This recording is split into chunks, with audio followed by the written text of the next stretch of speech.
Welcome, weary traveler, to a journey through the sands of time. As the stars wheel overhead and the night grows quiet, I invite you to rest your head and let your imagination wander to a land of sand and stone, of mighty rivers and towering pyramids. This is ancient Egypt, a civilization of wonder and mystery, but also of hardship and struggle. As you drift off to slumber, perhaps curled in a cozy bed or stretched out on a soft couch, take a moment to ponder. What corner of the globe do you call home? What hour has struck on the clock where you now lay your head? Whether it's the witching hour or the first blush of dawn, I bid you welcome. If you enjoy voyages into history, tales told in soothing tones as you slip into dreams, I encourage you to subscribe. There are many more stories to come. But tonight, our focus turns to the trials and tribulations of life in ancient Egypt. It's a time that looms large in our collective imaginations. Soaring monuments, golden masked kings, and the secrets of mummification have long held us in thrall. Popular media paints a romantic picture of this distant age, of pyramids glittering under the sun, and nobility draped in fine linen and glittering jewels as they cruise down the Nile. And while Egypt's accomplishments were indeed staggering, the precision and scale of the Great Pyramids, the sublime artistry of their temples and tombs, the sophistication of their writing and astronomy, we must remember that these marvels were built on the bent backs of multitudes. For every pharaoh lounging in opulent palaces, thousands of Egyptians toiled in fields, labored in workshops, and fought in wars. Their lives were often difficult, dangerous, and short. In the unforgiving environment of the Nile River Valley, existence was precarious. The annual floods that irrigated their crops could just as easily wipe out villages and seed famine. The same blazing sun that baked the bricks of majestic monuments also scorched the laborers, who stacked them ever skyward. From the lowliest servant to the loftiest scribe, life in ancient Egypt was rife with adversity.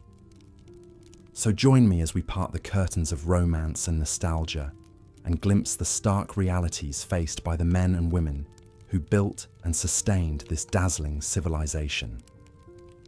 We'll explore 6 key aspects of Egyptian life that made it a constant struggle for survival: the oppressive social hierarchy, the grind of forced labor, the ravages of war, the dangers lurking in their own homes, the specter of sickness and injury, and the ever-present sting of grief as they buried their dead.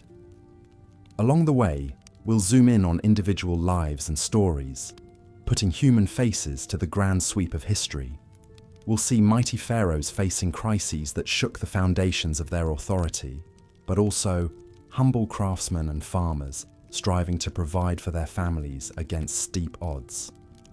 And though we'll encounter suffering and injustice, we'll also marvel at the resilience of the Egyptian spirit, a spirit that endured for 3 millennia. So make yourself comfortable, dear listener, and let the cares of the day slip away. The Nile is rising, the sun is climbing over the distant cliffs, and there's work to be done. For life, in all its beauty and brutality, stops for no one in this realm of shifting sands and ageless wonders. Let us begin our journey with the very thing that made Egypt's triumphs and tragedies possible, the river that has always been its lifeblood, and at times its greatest peril. The mighty Nile has long been called Egypt's greatest blessing, the source of the fertile black soil and abundant water that allowed a sophisticated civilization to flourish in an otherwise harsh desert. But living at the mercy of the river's cycles could be a harrowing thing. Each summer, the Nile would surge over its banks, swollen with monsoon rains and snowmelt from distant mountains. The floodwaters drowned the surrounding fields and pastures, washing away boundary stones and landmarks. Farmers watched nervously as the murky tide lapped at the threshold of their mud brick houses, praying to the god Hapi to halt the deluge before it could sweep away their homes and lives. But they desperately needed that flood, for it carried tons of Ethiopian silt to replenish their fields for planting. In a good year, the inundation would recede by autumn, leaving behind a thick layer of black, fertile mud. Farmers would fling seed into this rich soil, reaping bountiful harvests of wheat, barley, and vegetables to fill their bellies and their tax coffers. But the Nile was fickle. Sometimes the floods were anemic, barely wetting the lips of a parched landscape. The crops would shrivel in their furrows, leaving the spectre of famine looming over the valley. Other times the river would surge too high, drowning seedlings, livestock, and villagers unlucky enough to be caught in its roiling path. The very first pharaoh of a unified Egypt, King Nama, learned this hard lesson around 3000 BC. According to legend, one summer, the Nile's flood failed utterly, shriveling to a trickle between its sun-baked banks. Crops withered, herds of cattle wasted to rack and bone, and his subjects began to starve. Nama must have watched in mounting dread as the river receded ever more, the possibility of losing his freshly forged kingdom to drought and famine growing with each rainless day. He ordered prayers and sacrifices to the gods, even commanding that a young virgin be hurled into the Nile as an offering. Still the river shrank. At last, in desperation, Nama undertook a pilgrimage to the island of Elephantine, a traditional center of worship for the god Hapi. There, prostrating himself before the deity's statue, Nama vowed to dedicate his realm and his reign to the Nile's everlasting glory, if only Hapi would bless Egypt with his waters once more. Whether by divine intervention or lucky timing, the rains finally came, the Nile swelled to its banks, and Egypt was delivered from disaster. But Nama would not be the last pharaoh to learn the hard way that the Nile's bounty came at a price. A lesson felt most keenly not in the halls of power, but in the humble villages that lined the riverbanks, where the annual floods could spell the difference between prosperity and ruin. The harsh realities of life in ancient Egypt extended to their beliefs about the afterlife as well. The Egyptians were obsessed with death and what came after. They believed that upon dying, their souls would face a harrowing journey through the underworld, filled with fearsome monsters and perilous tests before hopefully reaching the paradise of the field of reeds. But even this reward was not guaranteed. First, the deceased's heart would be weighed on a scale against the feather of Ma'at, the goddess of truth and justice. If the heart was found heavier than the feather, weighed down by sin and unrighteousness, it would be devoured by the demon Amit, a terrifying beast with the head of a crocodile, the front legs of a lion, and the back legs of a hippopotamus. To be consumed by Amit meant to die a second death, vanishing into oblivion for eternity, never to reach the afterlife. As a result, Egyptians devoted enormous energy and resources towards ensuring a successful passage to the next world.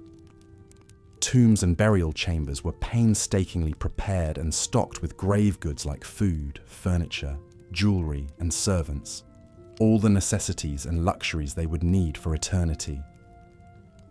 The walls were painted with spells and inscriptions from the Book of the Dead to guide and protect the deceased on their perilous underworld journey. The most crucial step in this process was mummification. Egyptians believed that the soul needed an earthly body to return to in the afterlife. So after death, the corpse would undergo an extensive embalming process to preserve it for eternity. The internal organs would be removed, the body dried in salts, then wrapped in layers of linen soaked in resins. Even for the wealthy, this sacred rite was an expensive, lengthy, and complex procedure lasting up to 70 days. For the pharaohs, no expense was spared in safeguarding their eternal life.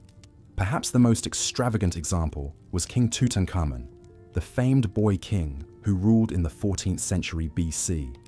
Although he died unexpectedly at only 19, he was still interred in a multi-chambered, treasure-filled tomb in the Valley of the Kings.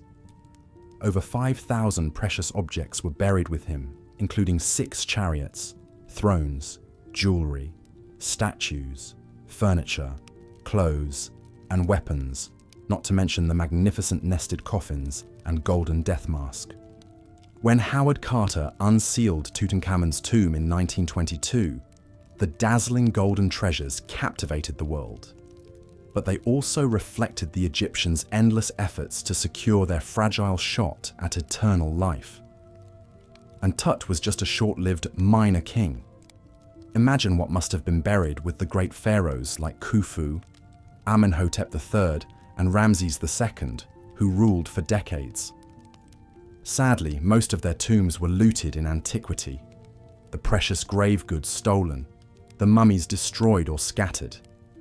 Even King Tut's tomb had been infiltrated by robbers twice before its final sealing. The fear of tomb robbery was a constant spectre that haunted the Egyptians. They built cleverly hidden entrances, false doors and passages, deep shafts and decoy chambers to thwart thieves. Armed guards were posted, and priests made offerings to the deceased kings daily. Elaborately worded curses were carved, invoking the wrath of the gods on any who dared desecrate the tombs. And with good reason, the punishments for grave robbing were among the most brutal in Egyptian law. Convicted tomb raiders faced horrific executions, their bodies then denied proper burial, to doom their own hopes for the afterlife. The ancient Greek historian Diodorus Siculus tells the grim tale of the funeral of Ramses II around 1213 BC. Diodorus writes that during the procession, the king's son noticed a thief tunneling into the royal tomb. The prince could have stopped him on the spot, but let him continue so he could later capture the entire gang in the act. When the trap walls sprung, the thieves faced a ghastly fate. Diodorus recounts, "The king gave orders that the robbers should all promptly be put to a horrible death. To deter any others from like attempts, they were placed still living on skewers and roasted to death over a slow fire. A lurid warning to any who dared cross the sacred boundary between this world and the next." Even the vast hidden cemeteries and secret tomb shafts in the cliffs of the Valley of the Kings couldn't stop the robberies. During the reign of Ramses IX in the 12th century BC, tomb raiding had grown so frequent that the king was forced to dispatch a special commission to investigate. A scribe named Amenhotep was sent out to inspect the royal tombs, and he came back with an alarming report of widespread looting. Amenhotep found the mummies of great kings and queens of the past, cast out of their coffins, dumped ignobly on the ground, stripped of their jewels and amulets. Their unwrapped corpses lay twisted and mouldering, prey to rats and jackals.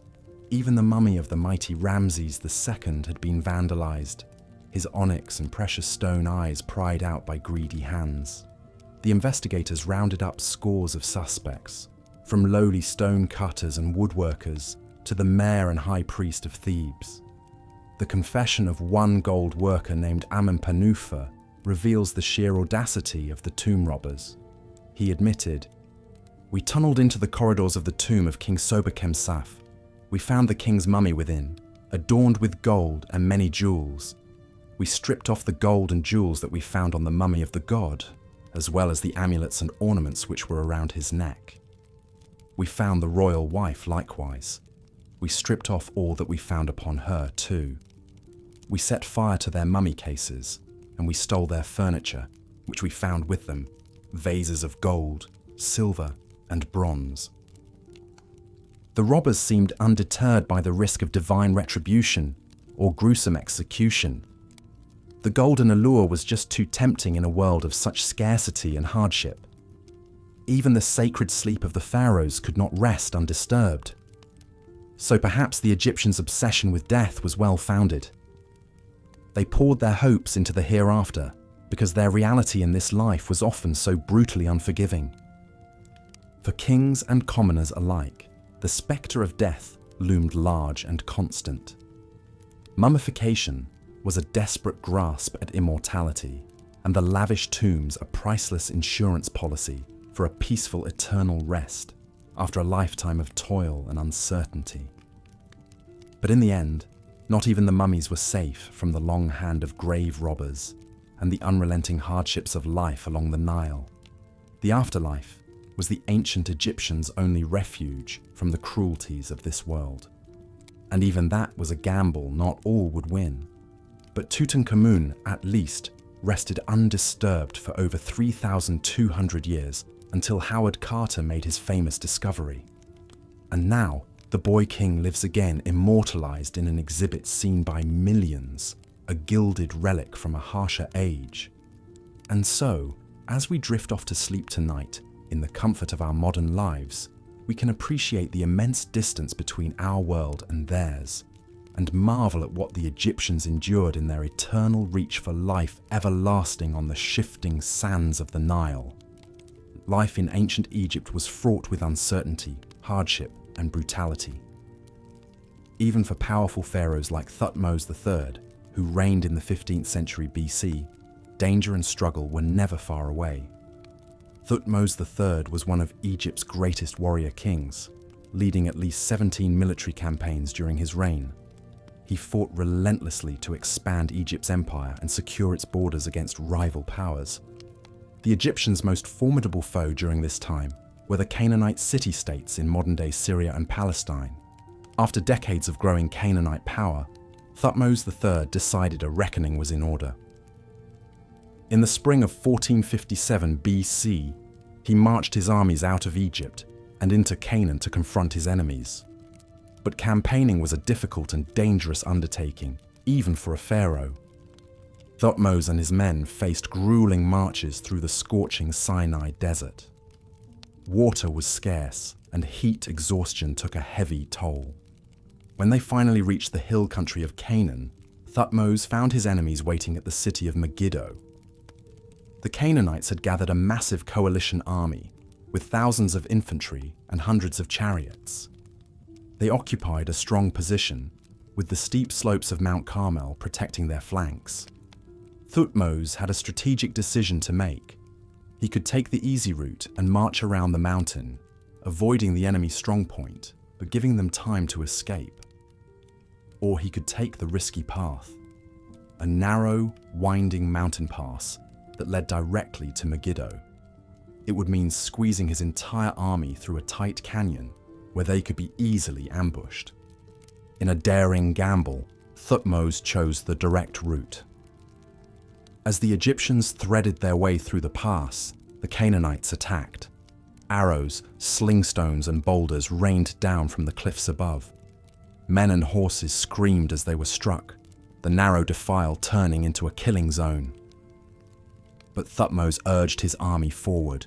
Bleeding and battered, they eventually passed through the gauntlet and spilled out onto the plain in front of Megiddo. There they met the Canaanite coalition in open battle. The clash was long and bloody, with heavy fighting between the chariot forces. But Thutmose's military skill and the tenacity of his soldiers won the day. The Egyptians routed the Canaanites and pursued them to the city gates. Thutmose later boasted that his enemies were scattered like chaff before the wind. He claimed to have personally captured 340 enemy prisoners and seized over 2,000 horses and nearly 1,000 chariots. The Battle of Megiddo was a decisive victory for Thutmose, but the larger war was far from over. The surviving Canaanites took refuge behind the city's thick walls. Thutmose laid siege, but his men were hungry and battle-weary. Megiddo's defences were strong, and there was no quick way in. So Thutmose ordered his men to build a massive wooden palisade around the entire city, hemming in the defenders and cutting off any chance of escape or relief. It was a daunting construction project. Thousands of trees had to be felled and transported. The Egyptian troops worked for weeks in the heat and dust, encircling the city with an impenetrable timber barricade. Trapped inside, hunger and disease soon began to take their toll on the Canaanites. The city's food stores dwindled, and people began to starve. The will to resist slowly withered. After 7 long months, Megiddo finally capitulated. Thutmose entered the city in triumph, claiming its riches and taking its rulers captive. It was a great victory, but one that came at a steep price. The siege of Megiddo shows the hardships and brutality of ancient warfare, even for the victors.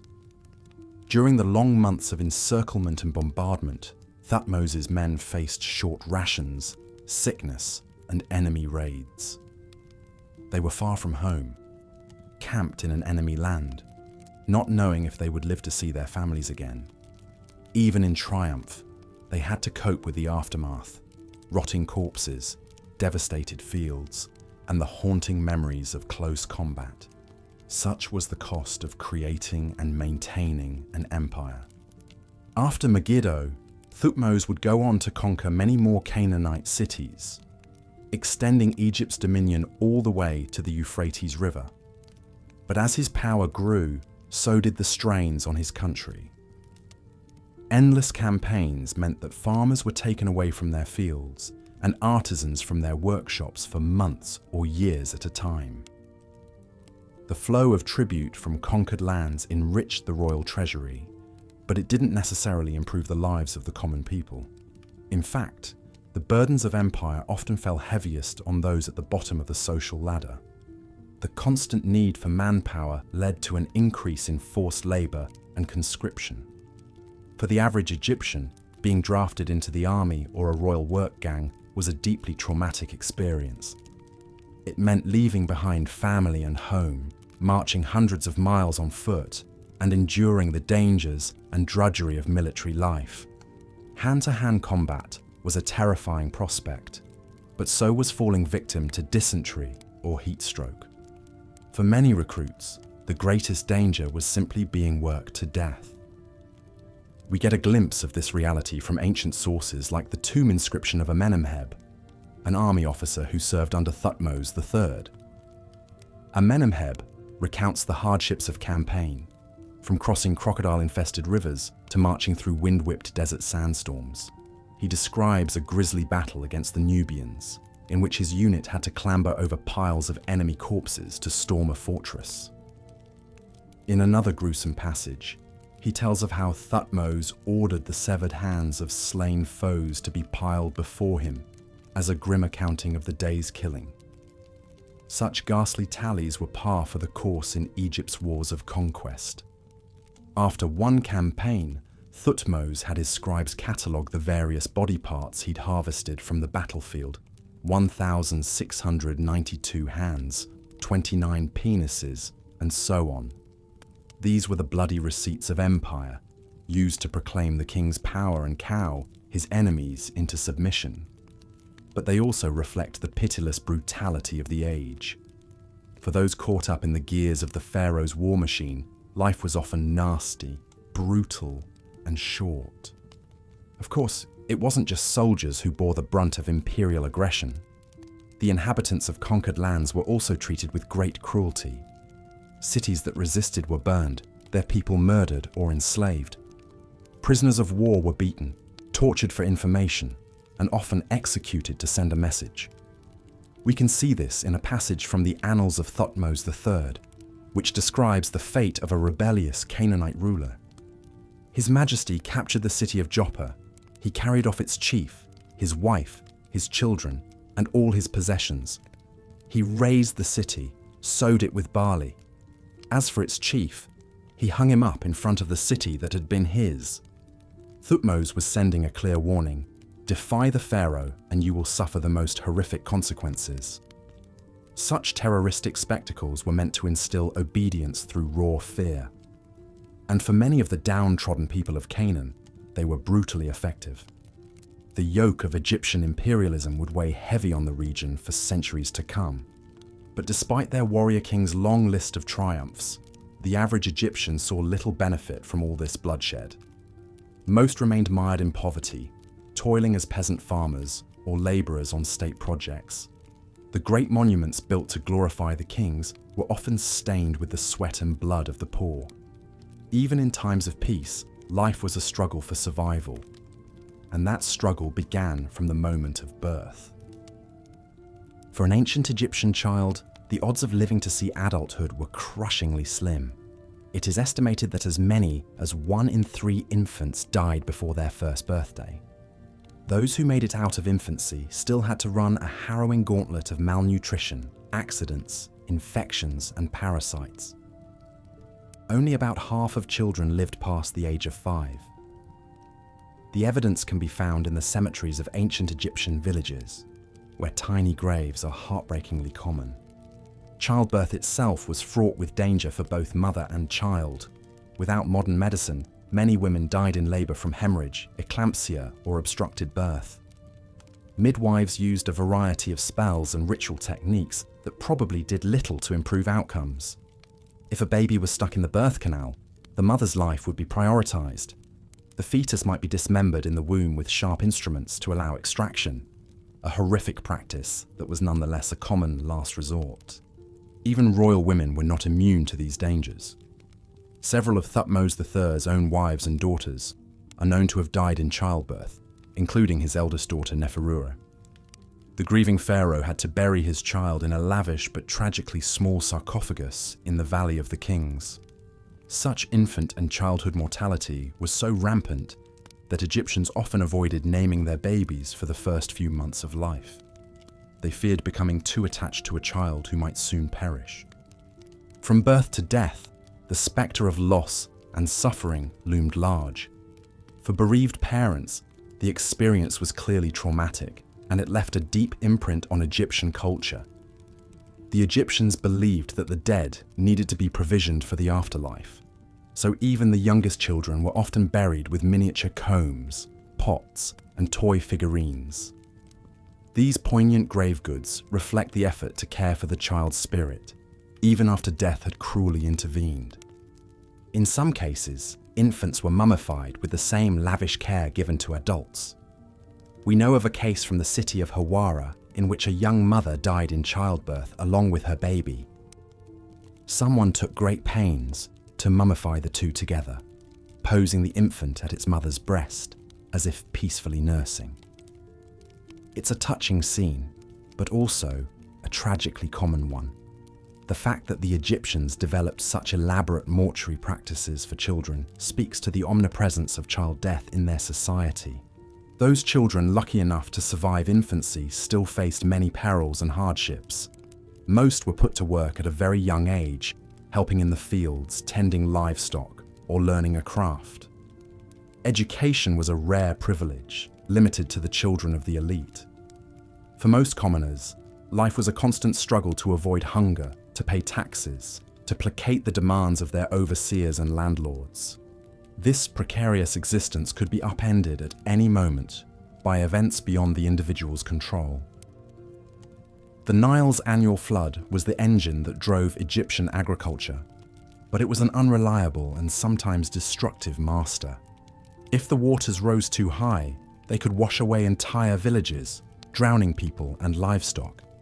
If they receded too soon, the crops would wither, leading to famine. Even a slight fluctuation could spell disaster for thousands. One such famine is recorded in the inscriptions of the noble Ankh-Tifi, who lived during the chaotic First Intermediate period.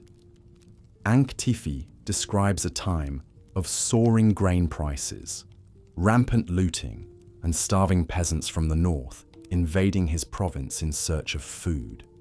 He boasts feeding his own people while turning away the hungry hordes, even as they drop dead at his feet. The whole land has become like locusts, going in search of food. The people in the village are coming to my territory, with their children on their backs, to get grain here to live. I am the one who buries those who died on the road, out of fear of the royal anger. For the hapless refugees, dying on the roadside from hunger was apparently preferable to returning home and facing the king's wrath over their unauthorized migration. Such was the precarity and oppression of their lives. They were utterly at the mercy of the elements and their rulers. When the delicate balance that sustained them was upset, they faced a dreadful choice between the perils of flight or the certainty of starvation at home. The first intermediate period was a time of unusual strife, but localized famines and food shortages were distressingly common even in the best of times. Pests like locusts and grain beetles could consume as much as a quarter of the harvest in a bad year, and the pressure to hand over a sizable portion of their crop to the state left many farmers on the knife's edge of subsistence. For peasants, hunger was a constant companion, and the threat of losing everything was never far from mind. Many fell into debt during hard times and were forced to surrender their meager plots to powerful landlords. Court records show an endless litany of foreclosures, with whole families taken into bond servitude when they failed to pay up. These debt slaves could be bought, sold, rented out, or bequeathed like any other property. Their dependent status offered them little recourse against abuse and exploitation. Even for Egyptians who owned their own land, the demands of corvée labor could be crushing. During the flood season when they couldn't farm, peasants were often conscripted to work on the pharaoh's monumental building projects. This forced labor was supposed to be a form of in-kind taxation, but it frequently devolved into outright slavery.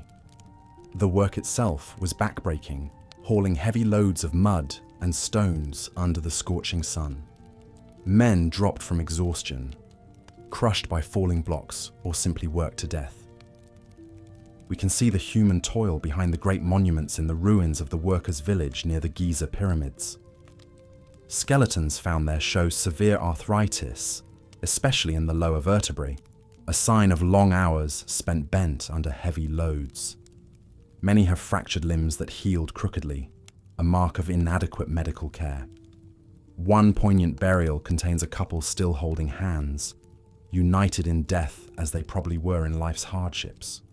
Of course, even in these humblest of remains, archaeologists have found evidence of care and humanity. Graves were dug with some goods to provision the deceased in the afterlife. A prized tool, a bead necklace, or a chunk of meat wrapped in linen to feed them for eternity. Family members who could afford to mummify even a little would often do so, carefully removing the organs and desiccating the body before burial. These practices reflect the deeply human need to honor lost loved ones, but they also bear witness to the harsh realities of the workers' lives.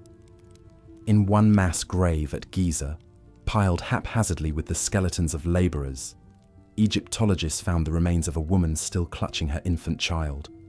Both had clearly died on the job, and both bore the marks of malnutrition and physical stress.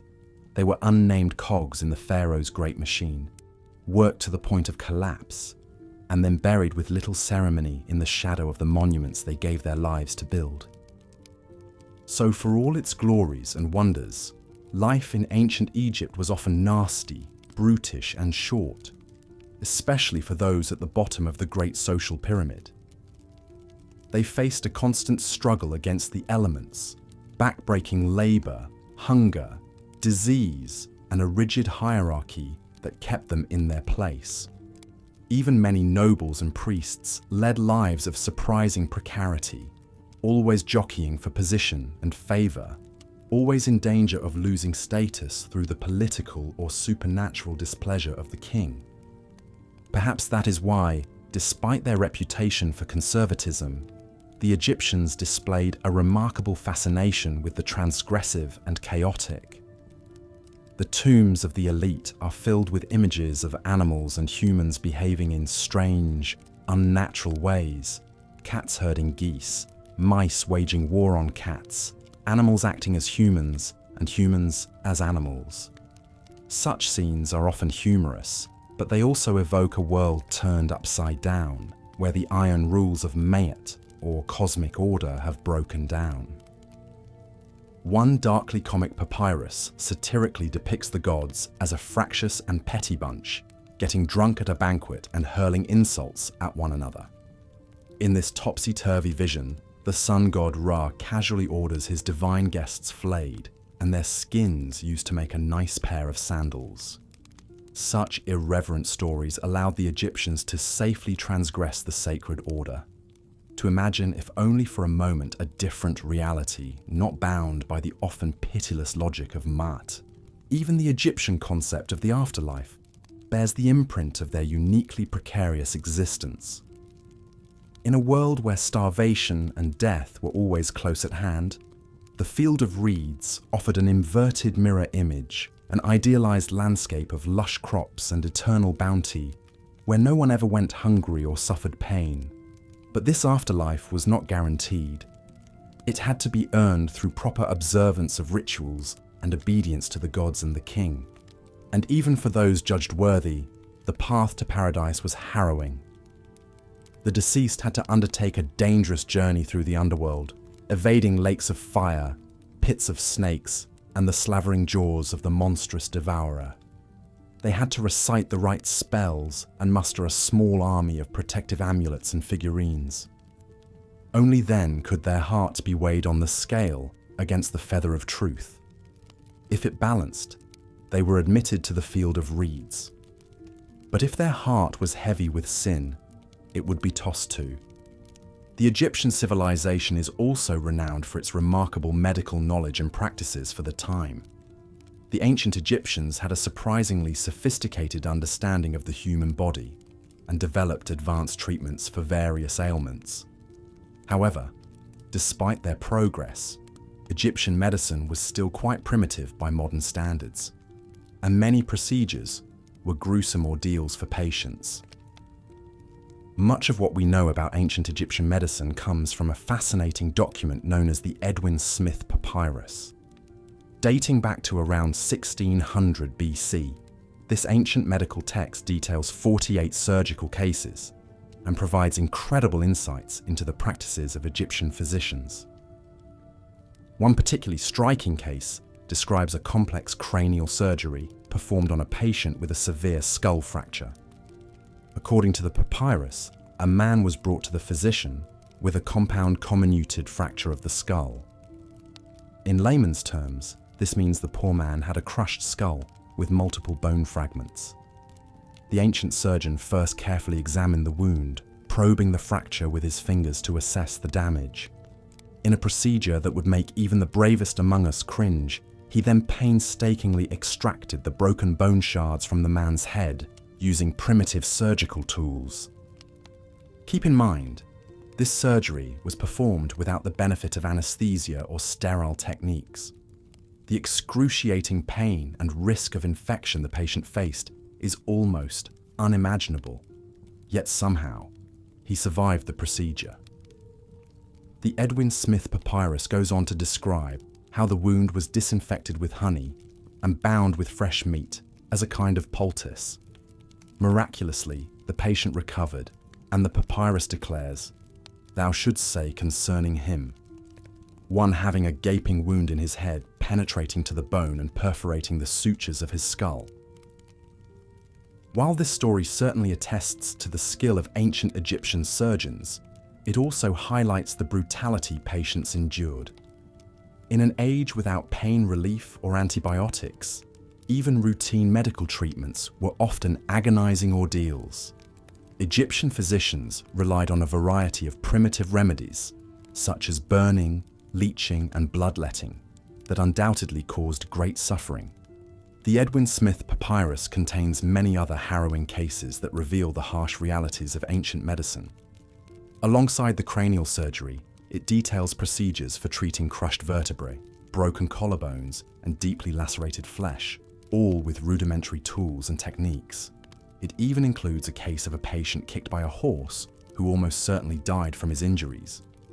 But beyond the Edwin Smith Papyrus, archaeological evidence paints an even bleaker picture of Egyptian public health. Studies of mummified remains consistently show evidence of fractured bones, abscessed teeth, and nutritional deficiencies. Parasitic infections, tuberculosis, and malaria were rampant. Even non-elite Egyptians who were mummified display high incidences of worn joints, spinal deformities, and healed traumatic injuries, testifying to lives of ceaseless toil. For the average ancient Egyptian, life was nasty, brutish, and short. If disease, malnutrition, or injury didn't kill you, then you faced the prospect of drastic medical interventions that were barely better than the ailments they treated. It's sobering to think that even the basic comforts we take for granted today, like a dose of painkillers or a course of antibiotics, would have been unimaginable luxuries for our Egyptian ancestors. Yet in the face of such challenges, the ancient Egyptians soldiered on. Through trial and error over centuries, their physicians developed a great body of practical medical knowledge that far surpassed other ancient cultures. They set broken bones with splints, sutured gaping wounds, and even performed basic surgeries. In some ways, the story of ancient Egyptian medicine is a testament to human resilience and ingenuity in the harshest of conditions. But it's also a potent reminder of just how far we've come. The next time you suffer from a cough or a cut, take a moment to appreciate the incredible advancements in medical science that allow us to treat such ailments quickly and painlessly. Spare a thought for our ancient ancestors who had to endure so much more. The gleaming scalpels and sterile wards of a modern hospital would seem almost magical to an Egyptian physician toiling thousands of years ago. As we've explored in this series, life in ancient Egypt was difficult for people at all levels of society. From the oppressive heat and unforgiving environment to war, disease, and social inequality, hardship was an ever-present reality. By modern standards, the living conditions and daily trials Egyptians faced were almost unfathomably brutal. Yet in spite of it all, the ancient Egyptians built one of the most enduring and captivating civilizations in human history. Through their struggles and triumphs over more than 3,000 years, they left an indelible mark on the human story and continue to fascinate us to this day. There is perhaps a lesson in that, a reminder of the tenacity of the human spirit in even the bleakest of times. As we close this chapter on ancient Egyptian history, take a moment to reflect on all we've learned. From the halls of the Great Pyramids to the squalid huts of the poor, we've tried to paint an immersive picture of life in this fabled ancient land. The reality we've seen is often harsher and harder than our romantic imaginings. But that reality also makes the achievements of the Egyptians all the more remarkable. The next time you see the majestic mask of Tutankhamun or the towering pyramids of Giza, I hope you'll appreciate them in a new light. These wonders were born out of a world of struggle and strife we can scarcely imagine. They are enduring testaments to the grit and greatness of a fascinating civilization that through great adversity reached for the stars. Thank you for joining me on this journey through ancient Egypt. Although our time here was brief, I hope you found it both enriching and engaging. History has so many remarkable stories to tell, if we only take the time to listen. Even an era as distant as Egypt's Old Kingdom still has much to teach us about the human condition and our shared past. And with that, our Egyptian adventure must come to an end. But the annals of history are ever beckoning, filled with remarkable tales just waiting to be told. I hope you'll join me again soon for another boring journey back in time. Until then, this is your faithful history guide, bidding you good night and sweet dreams of pyramids and pharaohs. Be well, and I'll see you next time. The life of a pharaoh may seem glamorous and carefree from our modern perspective. All gold and glory, pomp and power, fawning subjects and monumental building projects to immortalize their names for eternity. But the sobering reality is that even for these god-kings, perched at the pinnacle of Egyptian society, life could be brutally cut short. Take for example the mighty warrior Pharaoh Thutmose III, who reigned in the 15th century BC during the affluent 18th dynasty. Thutmose was an aggressive military leader who conducted some 17 campaigns in 21 years, relentlessly expanding Egypt's empire into Syria-Palestine to the northeast. His most famous victory came in 1457 BC at the Battle of Megiddo, where Thutmose's forces routed a rebellious Canaanite coalition and captured the strategic walled city after a 7-month siege. The spoils of war were immense: over 2,000 horses, nearly 1,000 chariots, hundreds of suits of bronze armor and precious metals. Thutmose mercilessly executed opposing chieftains and their sons, while taking their women and children back to Egypt as slaves. But the cost was high, even for a seemingly invincible living god. While Thutmose's sprawling empire brought Egypt vast wealth and made him the most powerful man of his age, it also demanded that he spend much of his reign on distant battlefields far from the comforts of home.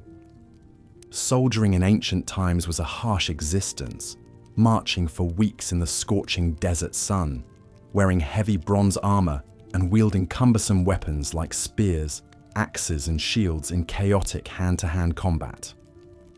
Battle wounds from bronze blades were often grievous and deadly, turning septic in unsanitary field conditions. Even as the supreme ruler, Thutmose could not escape the ever-present dangers faced by all ancient soldiers: dehydration, heat stroke, festering injuries, camp diseases. He likely witnessed hundreds, if not thousands of his men, perhaps even friends and family members, die agonizing deaths far from the sacred black silt of the Nile River. One near contemporary account from the annals of Thutmose III describes the great conqueror breaking down and weeping in anguish after a victory, grieving for his fallen brothers, who would never return to Egypt. After a 54-year reign filled with relentless campaigning, Thutmose III died not on the battlefield, but at home in Memphis at the ripe old age of 56, a feat of remarkable longevity for an ancient Egyptian. His mummified body, discovered in 1881, showed a warrior pharaoh plagued by painful dental abscesses, arteriosclerosis, and severe arthritis, perhaps from old battle injuries. Even Thutmose the Magnificent, ancient Egypt's greatest imperialist, was ultimately humbled by the physical costs extracted by a life of brutality and conquest. While the pharaohs and nobles enjoyed a relatively lavish lifestyle compared to the masses, even the highest born in Egyptian society could not escape the harsh privations of their time. Disease, injury, infection, overwork, and malnutrition did not discriminate by class or rank. If anything, the weighty expectations and dangers faced by rulers like Thutmose III brought unique miseries and hardships all their own. From within their mud-brick hovels, the average Egyptian could perhaps be forgiven for looking up at the gold-bedecked pharaoh with not only reverence, but quiet envy. Yet a closer examination reveals the heavy toll paid by kings and commoners alike. Life at both the top and bottom of ancient Egypt's hierarchy was often a world of adversity and affliction, hidden behind a glimmering facade of power and prosperity. Of course, the struggles of the pharaohs pale in comparison to the daily brutalities faced by those at the bottom rung of Egyptian society: peasants, servants, and slaves who toiled endlessly in back-breaking serfdom. While rulers like Thutmose III weathered the hardships of war and governance from positions of wealth and authority, the bulk of the population endured the ravages of nature and oppression without relief or recourse. For these masses making up the foundation of the Egyptian state and economy, life was dictated by the Nile River's fickle whims. In good years, when the annual floodwaters receded on schedule and deposited a thick layer of nutrient-rich black silt across the floodplain, Egyptian farmers could reap bountiful harvests of wheat, barley, figs, pomegranates, and other crops. The surplus supported nobles, scribes, artisans, priests, the entire vast apparatus of the centralized state. But when the mercurial Nile failed to deliver, the results were catastrophic. Too little water, and Egypt faced parched fields, withered crops, and barren harvests leading to widespread famine. Too much water, and raging currents burst the earthen dikes, sending deadly floods cascading through villages, destroying homes and livelihoods, and spoiling the crops with a layer of stagnant water. Either way, it was the peasants who suffered first and most gravely. One such calamity is recorded in the reign of the third dynasty pharaoh Djoser, who ruled from 2686 to 2649 BC. Ancient inscriptions tell of a terrible 7-year famine that ravaged Egypt when the Nile failed to flood sufficiently and left the fields barren. A text known as the Famine Stela describes the catastrophe in grim detail. All of Upper Egypt was dying of hunger to such a degree that everyone had come to eating their children. The entire country had become like a starved grasshopper, with people going to the north and to the south in search of food. Those who built tombs, those who carried stones, they all stopped working.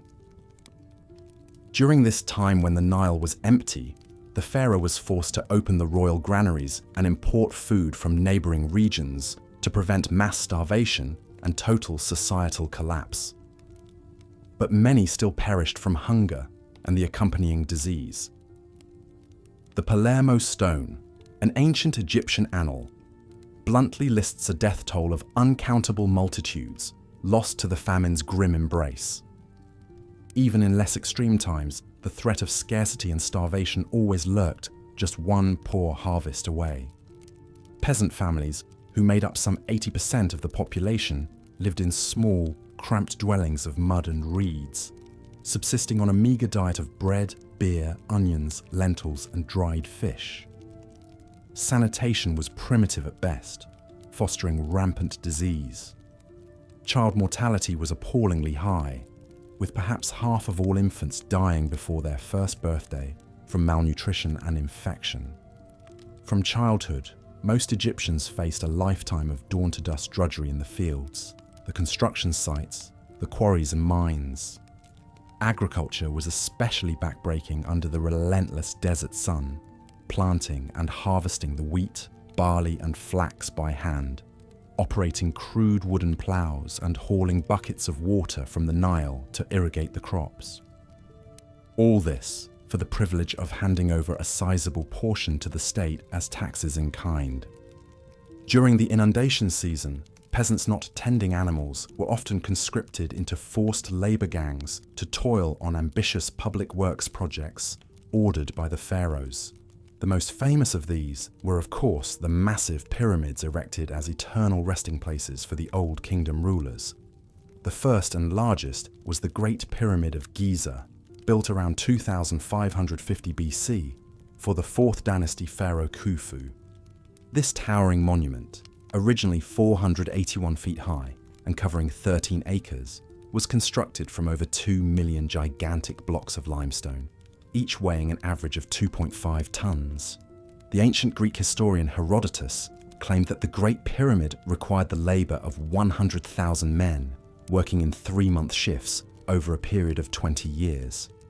While modern Egyptologists put the figure closer to 20,000 to 40,000 workers, the fact remains that this undertaking demanded an almost unfathomable amount of human sweat and suffering. Most of the heavy hauling and lifting was done with the simplest of tools: ramps, sleds, rollers, levers, copper chisels, bronze saws, wooden rollers and sledges, ropes of papyrus and leather. Injuries from falling blocks, pulley failures and scaffolding collapses were common, not to mention crippling repetitive stress and musculoskeletal damage from decades of hard labor. Fractures, crushed limbs, hernias, gashes from flint axes and adzes, infected wounds, blistered skin, heat stroke. These were just some of the worksite hazards faced by ancient Egyptian laborers. Archaeological excavations of workers' cemeteries near the Giza pyramids have revealed the broken bodies of those who gave their blood and bones to build these eternal monuments.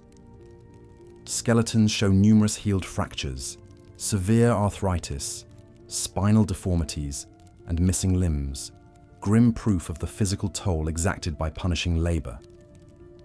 Yet as difficult as a life was for the average peasant conscript, it was even more brutal for those at the very bottom of Egypt's hierarchy, slaves. These were people captured as prisoners of war during military campaigns, or those who fell into debt bondage and became human property. Slaves were subjected to the harshest and most dangerous work, toiling in the mines, quarries and fields with even less rest or rations than the peasants.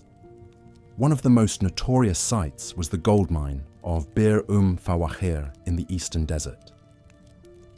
This desolate, searingly hot landscape was a virtual death camp for the slaves and prisoners sent to mine gold for the pharaoh's coffers.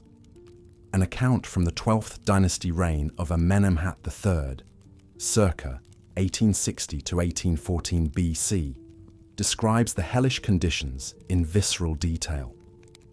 Those who are sent to the mine daily suffer hardship tenfold: scorched skin, bleeding feet, failing breath, broken bones. In summer, the miner's face is baked as an earthen pot. His bones are burned like summer flax. His skin hangs loose, ulcered and gashed from the stones. Starvation was a constant spectre, with meagre rations that left miners malnourished and susceptible to the ravages of disease, especially silicosis from inhaling rock dust in the tunnels. Beatings from guards were frequent for those who faltered in their ceaseless toil. Many perished from injuries, illness, snakebite, and sheer exhaustion in this parched valley of misery. Life expectancy for a slave in the pharaoh's mines was often measured in mere months rather than years. So while the shimmering gold artifacts displayed in the Cairo Museum attest to the wealth and splendor of ancient Egypt's god-kings, they also symbolize the incalculable human suffering that made such opulence possible. Behind each dazzling death mask and gleaming sarcophagus lie the forgotten bones of faceless multitudes, ground to dust in service of a civilization that used them as grist for the mill of monarchy. Even those spared a life of servitude in the fields, mines and work sites still faced daily dangers and hardships in the Nile River Valley.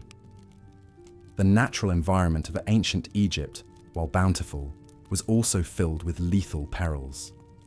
The Nile itself, the giver of life, was also a frequent bringer of death in the form of its apex predators, the Nile crocodile and the hippopotamus. Reaching up to 20 feet in length and weighing as much as a ton, the Nile crocodile was a fearsome ambush predator that haunted the imaginations of ancient Egyptians. With its armored hide, crushing jaws, and explosive speed, this cold-blooded killer took a steady toll on those who fished, washed, and drew water along the riverbanks. Children were especially vulnerable, snatched suddenly and dragged to a thrashing, drowning death in the river's murky depths. The hippopotamus, while a herbivore, was equally dangerous due to its highly aggressive and unpredictable nature. Males are ferociously territorial, and females will attack with little warning to defend their young. A bull hippo can weigh up to 3,000 pounds, run at 20 miles per hour, and crush a crocodile or a human like a grape with its massive jaws. Hippo attacks were a constant hazard for boaters and fishermen of the Nile. One harrowing account from the 12th dynasty, 1991 to 1802 BC, tells of a herdsman named Tabubu who was stalked and mauled by a lion while tending his cattle near the river. Although he ultimately survived, Tabubu's petition to the local governor relates the terror of the encounter. "A lion came at me. He hunted me as I fled, his teeth bared and his claws extended. 3 times he sprang upon me, and 3 times I used my spear to fend him off, but he kept coming. At last, I fell, and he stood over me, his putrid breath on my face.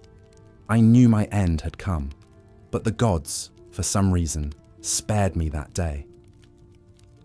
Tabubu's brush with death highlights the precariousness of life in a world filled with powerful predators and little in the way of protection or medical care if attacked.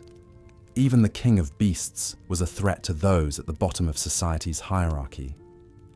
But perhaps the most insidious and inescapable danger in ancient Egypt came not in the form of large beasts, but rather tiny creatures.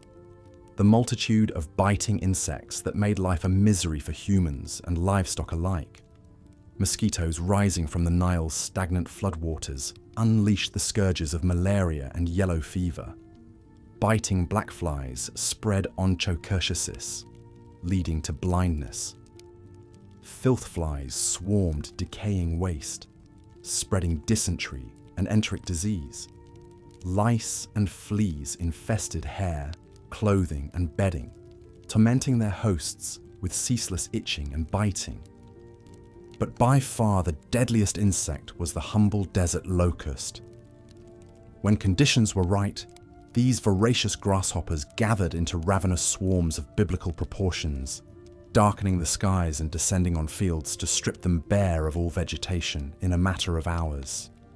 A single swarm could number in the billions, covering hundreds of square miles and consuming over 400 million pounds of crops per day. For ancient Egypt's farmers, who eked out a precarious living from the Nile's floodplain, a locust plague was a catastrophe of existential proportions. One ancient text, known as the Admonitions of Ippur, from the First Intermediate Period, 2181 to 2055 BC, describes the devastation in apocalyptic terms. What shall we do about it? All is ruin. The storehouses are bare. Behold, we are plundered by the locusts. The fields are desolate, and the food is gone. The children wail, I am hungry, but there is nothing to give them. How long can we survive? Such locust plagues were disturbingly frequent in Egypt's long history, triggering famines that unleashed starvation, disease, civil unrest, and societal collapse. Even the pharaoh in his palace could not escape the repercussions, as starving masses left barren fields to congregate in the cities, straining resources and threatening rebellion. Many scholars believe it was a series of locust-driven famines and droughts that ultimately toppled the Old Kingdom around 2200 BC, ushering in a dark age of chaos and fragmentation. So whether by large predators or tiny insects, the natural world posed endless perils for ancient Egyptians, rich and poor alike. But perhaps the greatest danger came not from without, but within, from the cutthroat machinations of power politics among Egypt's ruling elites. In a rigid hierarchy where life and death were the prerogatives of the pharaoh and his inner circle, court intrigues and plots swirled like scorpions in a bottle. One of the most notorious examples comes from the end of the 17th dynasty, around 1550 BC. The pharaoh Seqenenre-Tao-Desu, who ruled Upper Egypt from Thebes, was embroiled in a protracted struggle with the Hyksos kings who had occupied Lower Egypt and the Delta for the past century. Ancient accounts speak of a vicious feud between Seqenenre and the Hyksos ruler Apepi over perceived slights and competing territorial claims. In the course of this standoff, Seqenenre seems to have been the victim of court treachery, possibly with the collusion of his Hyksos rival. His mummy, discovered in 1886, showed the pharaoh had met a spectacularly brutal end, his head a virtual ruin of devastating wounds. The Theban king's skull had been pierced by at least 5 heavy blows, crushing his nose, shattering his cheekbones and jaw, and driving splinters of bone into his brain. What exactly happened remains a subject of debate, but Egyptologists believe Seqenenre was likely murdered either in his sleep or while restrained in some sort of palace coup. The subsequent hasty mummification, with no attempt to conceal the gruesome injuries or even remove the brain, suggest his killers were in a hurry to dispose of the body and cover up the crime. His wife, Ahotep I, seems to have held things together in a regency until their son Ahmose I was old enough. Some of the cruelest punishments in ancient Egypt were reserved for tomb robbers. The abundance of valuables buried with the pharaohs and nobles proved too tempting for many in the lower classes. Jewelry, statuettes, furniture and more could be stripped from tombs and sold on the black market for a hefty profit. making grave robbery a lucrative if perilous endeavor. Authorities went to great lengths to deter this rampant crime and protect the sanctity of the tombs.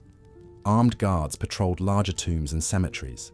The tombs themselves were filled with confusing mazes of passageways, dead ends and booby traps meant to thwart intruders. Secret entrances were designed to conceal burial chambers. The mummified bodies within were magically cursed by priests to rise up and torment any who disturbed their rest. But even with precautions, tomb robbery remained a persistent scourge. When thieves were caught, the penalties were brutal and horrifying. No half measures would do. A swift, painful death was only the beginning. To fully punish the malefactors and dissuade any who might follow in their footsteps, Egyptian justice took on a twisted, symbolic flair. During the reign of Ramses IX in the 20th dynasty, around 1100 BC, tomb robbing had reached epidemic proportions. The pharaoh's agents managed to capture a band of thieves who had long been plundering the nobles' tombs. Records from their interrogation paint a grisly picture of their fate. Under torture, the prisoners confessed to defiling numerous tombs throughout Egypt over many years. The great wealth they had pilfered was long gone, leaving nothing to recover. For their unforgivable transgressions, the authorities condemned them to an elaborately macabre execution. First, the thieves' noses and ears were cut off while they still lived. This was to deprive them of sensory pleasures in the afterlife. With anguished shrieks, the men were then impaled on sharpened stakes and left to writhe in agony as they perished. But the punishment did not end there. In a final, spiteful stroke, the desecrated corpses were gathered up and carried to a special embalmer. Though they no doubt stank of blood and fear, the bodies were carefully mummified according to sacred rituals. Each thief's earthly remains, once preserved for eternity, were ignominiously entombed in a mass grave, their organs and possessions scattered. This ghastly display was a dire warning to any who dared rob the dead. Not only would their lives be forfeit in the most painful manner, but their hopes for a joyous afterlife would also be obliterated. Denied all funerary rites and equipment, their souls would be lost between worlds, forever tormented. Though it may strike us as excessively cruel, Egyptians widely deemed the tomb robber's grisly fate as fitting justice. The afterlife was of supreme importance, and pyramid and tomb construction consumed untold resources. Stealing sacrosanct grave goods damaged the spirits of the deceased and undermined faith in divine order. Only the harshest retribution could answer such an affront to society. Of course, not every tomb robber was caught or punished so gruesomely, and in many cases, the corrupt authorities were involved in the thefts themselves.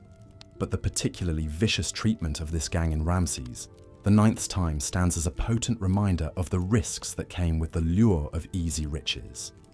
Life may have been short and brutal for the average Egyptian, but death could be even worse.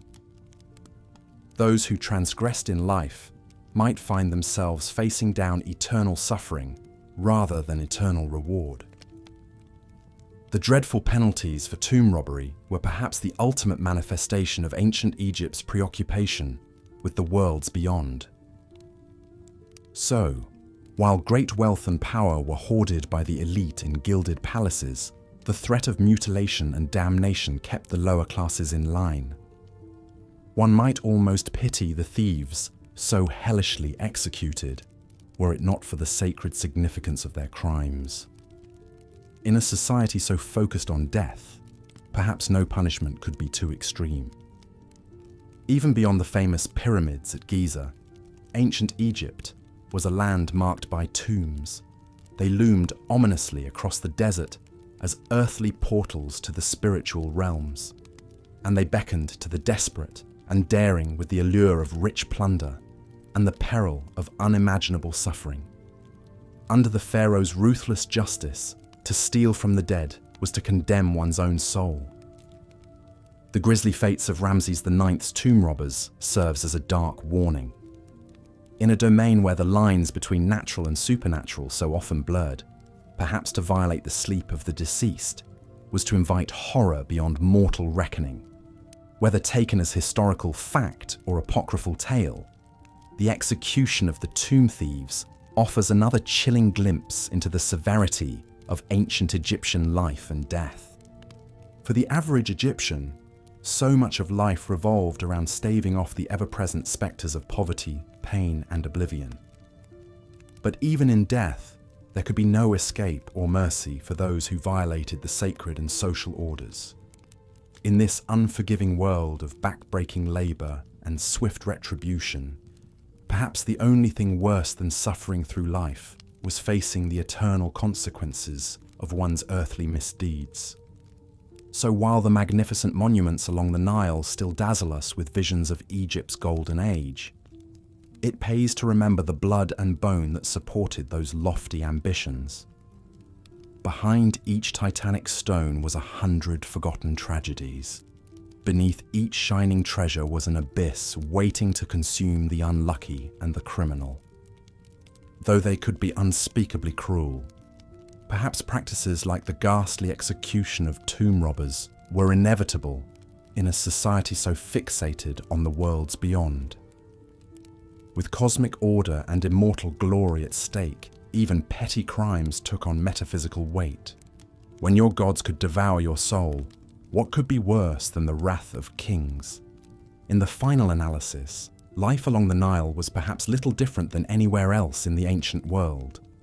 The mighty few enjoyed power and luxury, while the anonymous multitudes toiled and suffered in the dust. The difference was in how the Egyptians codified this stark divide between throne and throng in their spiritual beliefs. If a peasant was worked to death or executed for theft, it was divine will manifest. The social order, like the annual floods that nourished the Black Land, had its ultimate source in the gods. To the pharaohs and priests, even the cruelest deeds were justified in service of upholding the eternal balance. There could be no mercy for those who threatened the cosmic symmetry in this life or the next. The thieves who dared to undermine the sacred compact between the living and the dead had to be destroyed utterly, their wretched souls scattered like chaff in the desert wind. For in ancient Egypt, the line between order and chaos was razor thin, and the price for transgression was beyond measure. So the next time you find yourself marveling at the works of the pharaohs, spare a thought for the legions of the forgotten who perished in their making. Ponder the fates of those who toiled in the city of the dead, and those who dared to steal from it. And remember that there in the domain of the deathless kings, to rob a tomb was to court oblivion itself. Despite the oppressive hardships of forced labor, ancient Egyptians still found small ways to maintain their dignity and humanity. Archaeologists have uncovered evidence of worker villages near the pyramids where the conscripted laborers and artisans lived during the long years of construction. Skeletal remains show many suffered from arthritis, herniated discs, and other repetitive stress injuries. But amidst the backbreaking toil, these workers still carved out an existence for themselves and their families. Excavations have revealed that the laborers lived in simple mud brick apartments laid out in orderly rows.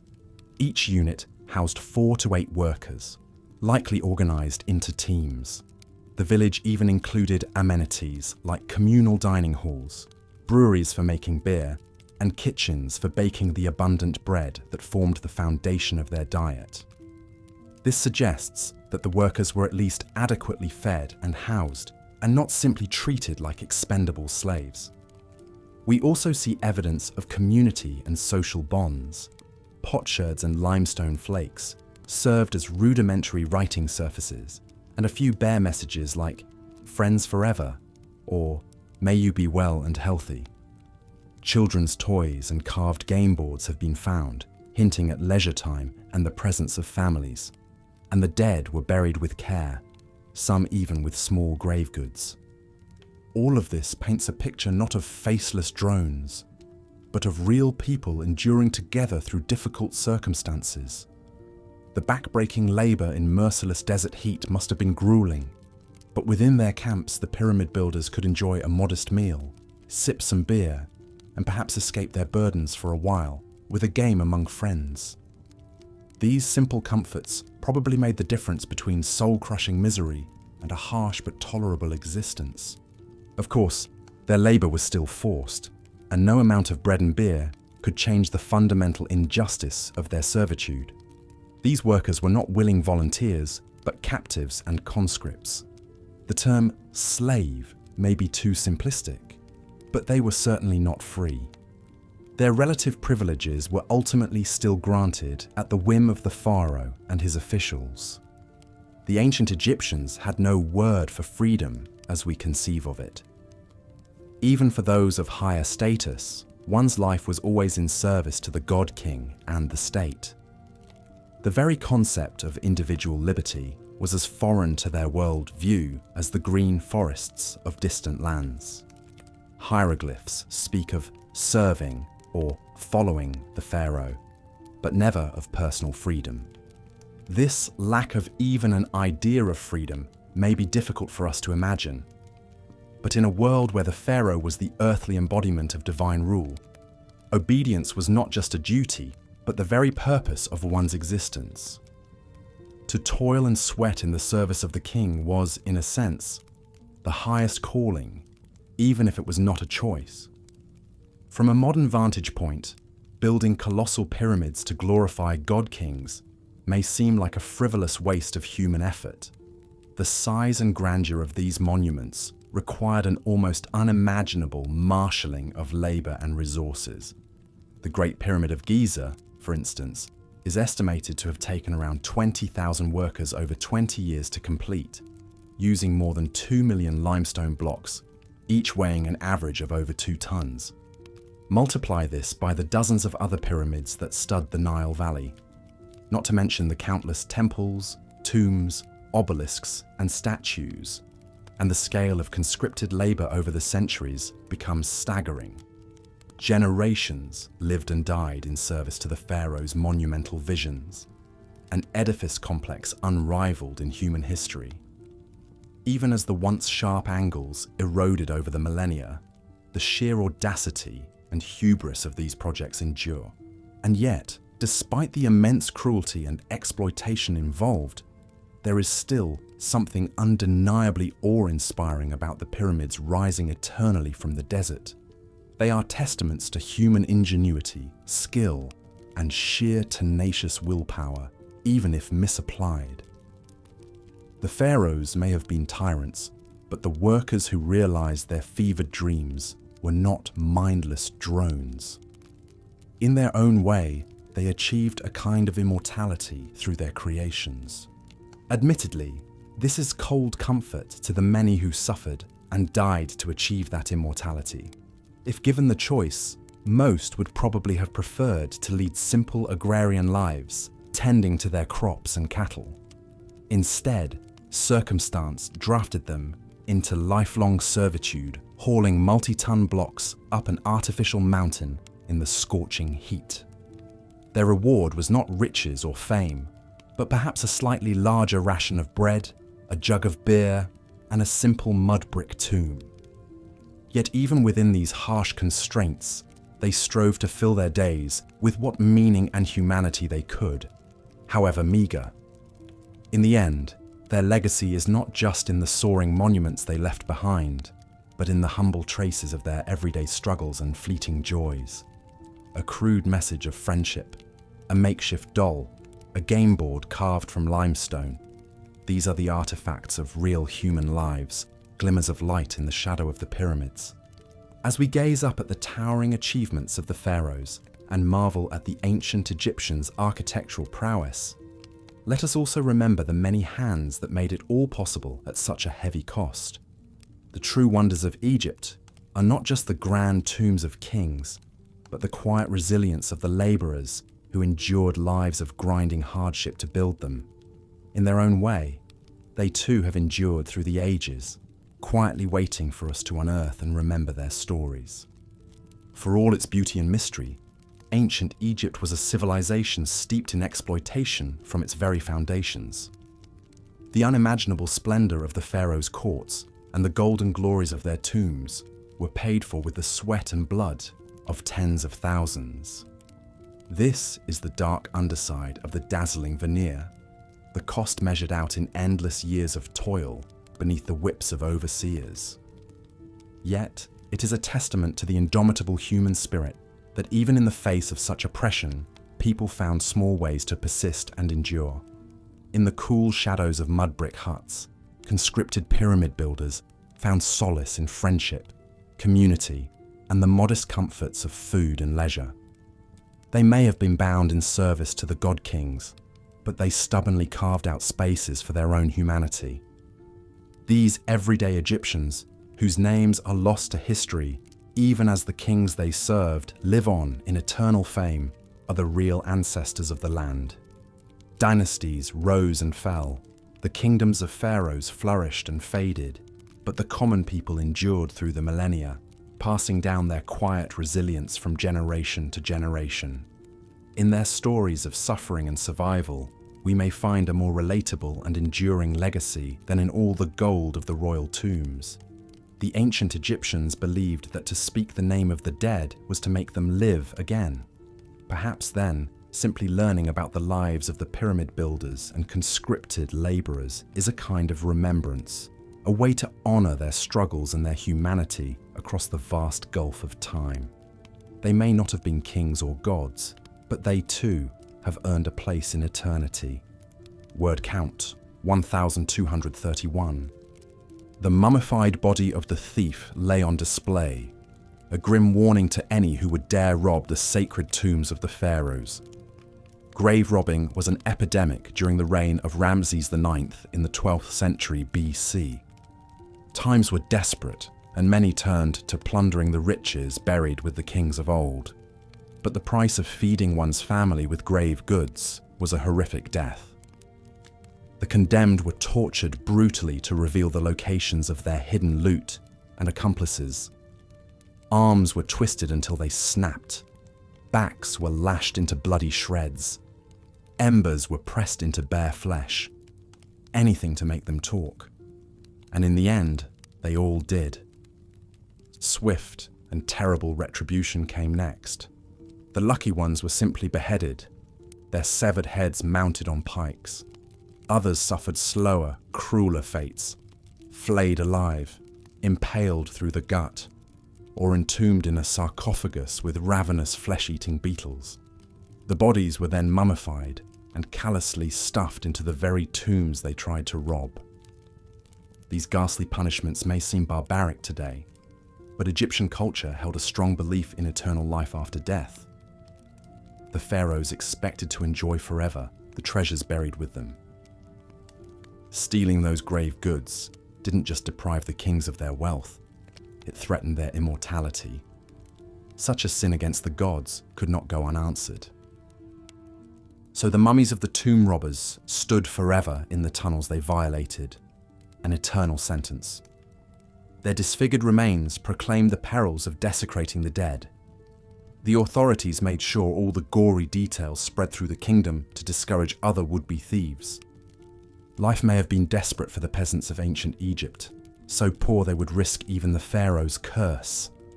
But in death, the kings always won. The more of their subjects they could pack into their plundered tombs, the better. As if the threat of torturous execution wasn't worrying enough, ancient Egyptians faced plenty of other mortal perils in daily life. The very wildlife of the Nile River Valley where they made their home teemed with deadly animals. The Nile's banks crawled with Nile crocodiles, enormous armored reptiles that could drag a fisherman to his doom in a flash of thrashing teeth. Portly hippos may look docile, but they are fiercely territorial and can slice a man in half with their great tusks. Growling lions prowled the desert dunes, occasionally picking off a shepherd or a wanderer. Poisonous serpents like cobras and vipers lurked in the underbrush or coiled beneath woodpiles, striking out with lethal venom. And the dagger-like stingers of desert scorpions packed an agonizing toxic punch. No Egyptian was ever far from something that could kill them. from the lowliest mud-splattered peasant to the highest-born royal. Even Pharaoh Menes, the legendary unifier of Egypt himself, is said to have met his end in the jaws of a rogue hippo along the riverbank. Nature's fury spared no one. Of course, humans weren't the only ones who suffered from the deadly fauna of the Nile. The beasts took their toll on each other as well. A tomb painting from around 1900 BC depicts the story of a humble herdsman named Tabubu and his harrowing encounter with a lion. As Tabubu drove his cattle along their grazing grounds one evening, he suddenly heard a terrifying roar. Whirling around, he came face to face with a mighty male lion, its tawny mane bristling and yellow eyes glaring. Tabubu froze in utter fear, knowing he was no match for this ultimate predator. The lion crept closer, muscular shoulders rippling beneath its hide. It let out a chilling growl that turned Tabubu's legs to water. He could only watch helplessly as the great cat sprang at his herd, crushing a young calf's neck with one slash of its terrible claws. As the rest of the cattle bellowed and stampeded in panic, Tabubu seized his chance. He turned on his heel and fled, knowing he was abandoning his livelihood, but desperate to save his own skin. The dying bleats of the calf echoed behind him as he ran. Tabubu managed to reach safety and lived to tell the tale depicted on the tomb wall. But his ordeal was an all too common one. For peasant farmers and herdsmen, protecting their animals from the likes of lions, crocodiles, and hippos was a constant struggle. A struggle that could mean the difference between putting food on the table or going hungry. But perhaps no pests wreaked more havoc upon the ancient Egyptians than creatures of a much smaller size, the insects. While the scarab beetle was revered as a sacred symbol of rebirth, most of Egypt's insects sparked only revulsion and fear. Locusts were the most dreaded of all. Huge swarms of these voracious grasshoppers would descend upon the land seemingly out of nowhere, covering the skies like a writhing curtain for miles. They devoured every plant in their path, stripping fields bare of wheat, barley, and vegetables in hours. A severe locust infestation could completely decimate harvests, leaving no food to fill the kingdom's granaries. Famines followed in the insects' wake as surely as the gnawed stubble of ravaged crops. All the farmers could do was pray, burn offerings, and wait for the relentless swarms to pass. Other creeping and buzzing vermin made the Egyptians' lives a daily misery. Flies swarmed around them in thick, droning clouds, and mosquitoes whined incessantly in their ears at night. Ants invaded their mud brick homes, and roaches skittered underfoot.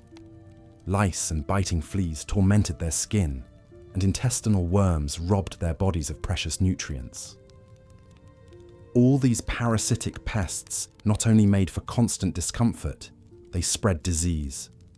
With poor sanitation and close quarters, outbreaks of malaria, dysentery, and typhoid fever scourged the populace. The Egyptians had no understanding of the role insects played in dispersing these illnesses. They could only blame the gods or evil spirits. Between the untamable wilds of nature and the squalid conditions of their man-made society, sickness and death shadowed the Egyptians' every step. Even the luckiest and wealthiest could never fully escape their spectre. But perhaps those who bore that burden most heavily were the very youngest. In the unforgiving environment of ancient Egypt, children were the most vulnerable of all. It's estimated that as many as 1 in 3 infants died before their first birthday. Only about half of all children lived to see the age of 5. The child mortality rate was staggering. Malnutrition and disease claimed countless young lives. Starvation was an ever-present threat for the poorest families, and even the more prosperous struggled to nourish their children during lean times and famines. Contaminated food and water spread dysentery, cholera, and other deadly intestinal diseases. Childhood injuries and accidents were often fatal as well. Young ones tumbled into the Nile's waters and never resurfaced, or were snatched by crocodiles as they played on the banks. They were trampled by oxen in the fields or crushed under toppling mud brick walls. Snake bites, scorpion stings, and infected wounds frequently proved too much for their small bodies to overcome. But even more insidious were the ailments no one could see. Invisible, microbial killers that struck without warning. Newborns shuddered with tetanus contracted through the cut of an unclean blade. Diphtheria ravaged tiny throats and choked the breath from fragile lungs. Scarlet fever scorched across delicate skin and seared vulnerable brains. Without vaccines or antibiotics, no amount of a mother's desperate prayers or a healer's herbs could reverse these grim diagnoses.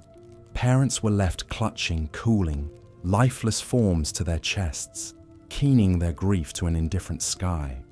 So ubiquitous was childhood death that the Egyptians almost seemed to expect it.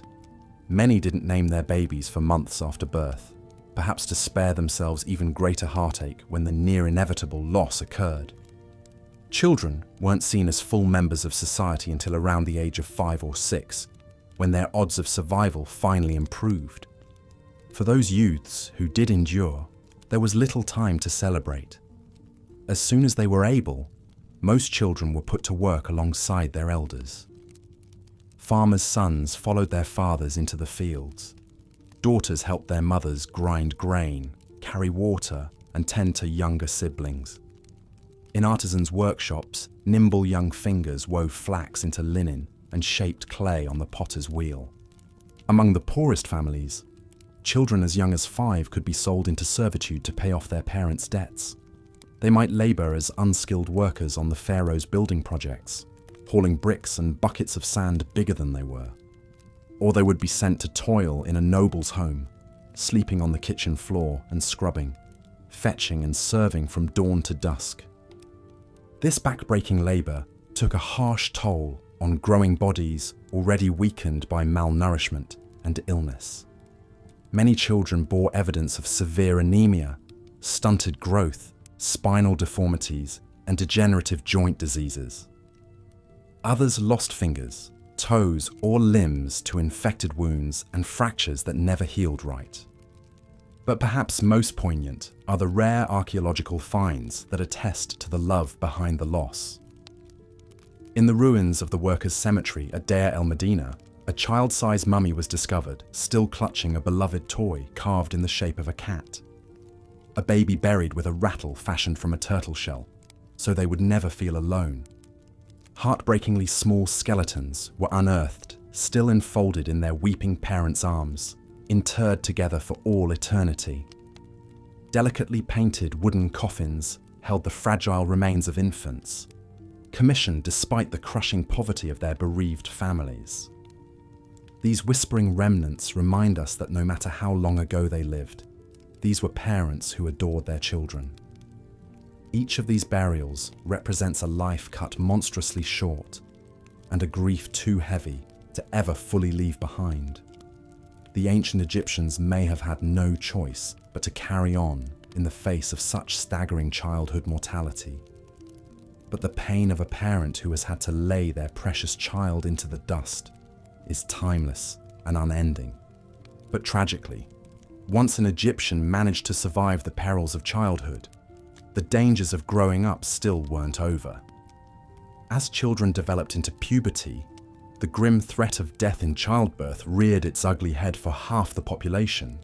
In ancient Egypt, as in most societies throughout history, a woman's primary role was to marry and bear children to carry on the family line. Girls were seen as fertile property first and foremost, and their individual hopes and desires came a distant second to their marital obligations.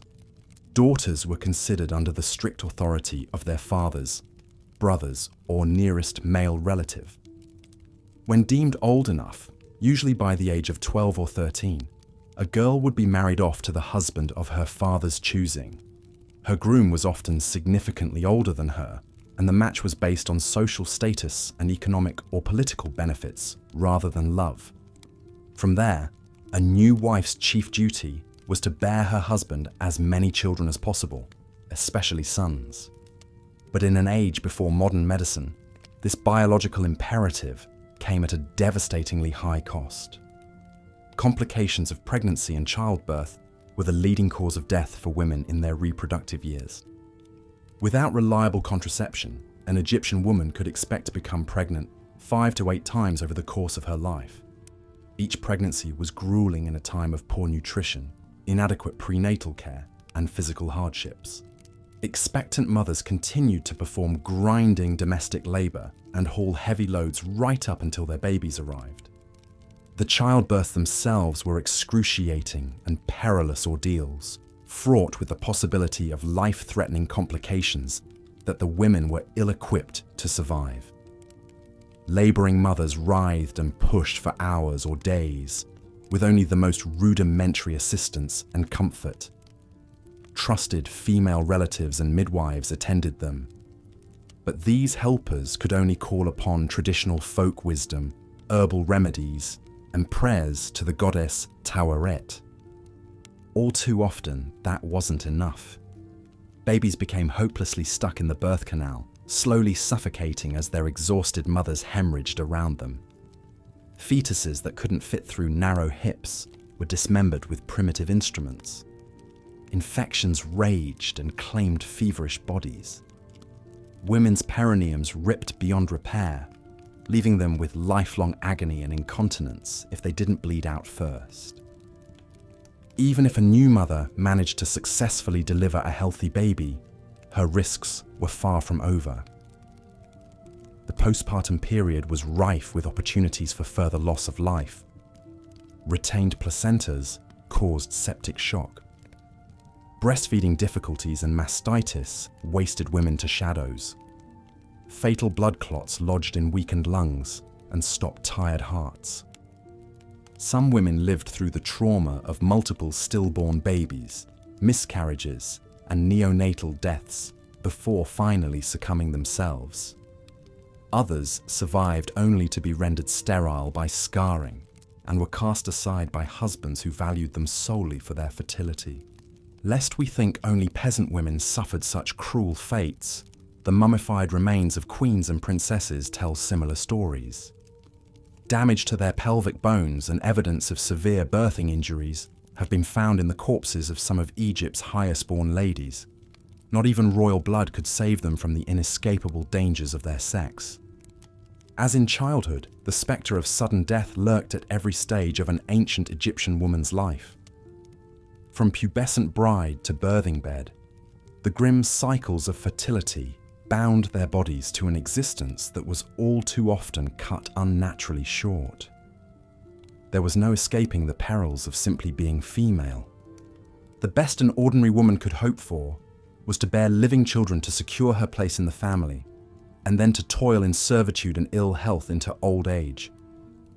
The worst was an agonizingly prolonged descent into darkness, drowning in her own blood, amid the stench of lurid infection and the wails of the motherless infant she left behind. But even women who managed to avoid the ravages of death in childbirth still faced oppression and restriction at every turn. In ancient Egypt's rigidly patriarchal society, a woman's worth depended entirely on her relationship to the men who controlled her. Daughters were always under the authority of their fathers or nearest male relative. At no point in her life was a woman considered an autonomous being. She couldn't own or inherit property or land, except under extremely rare circumstances. A woman was essentially the property of her father, then her husband, to be disposed of as he saw fit. A respectable woman's role was to serve as a virtuous wife and mother, overseeing her household and ensuring her husband's comfort and pleasure.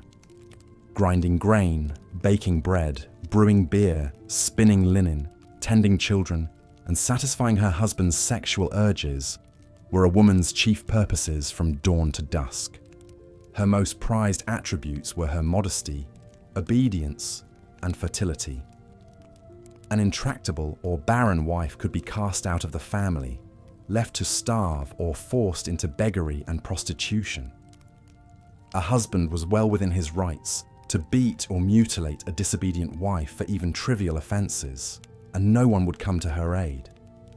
While in theory, marriage was supposed to be a partnership of complementary equals, in practice, the husband held all the power and made all the decisions.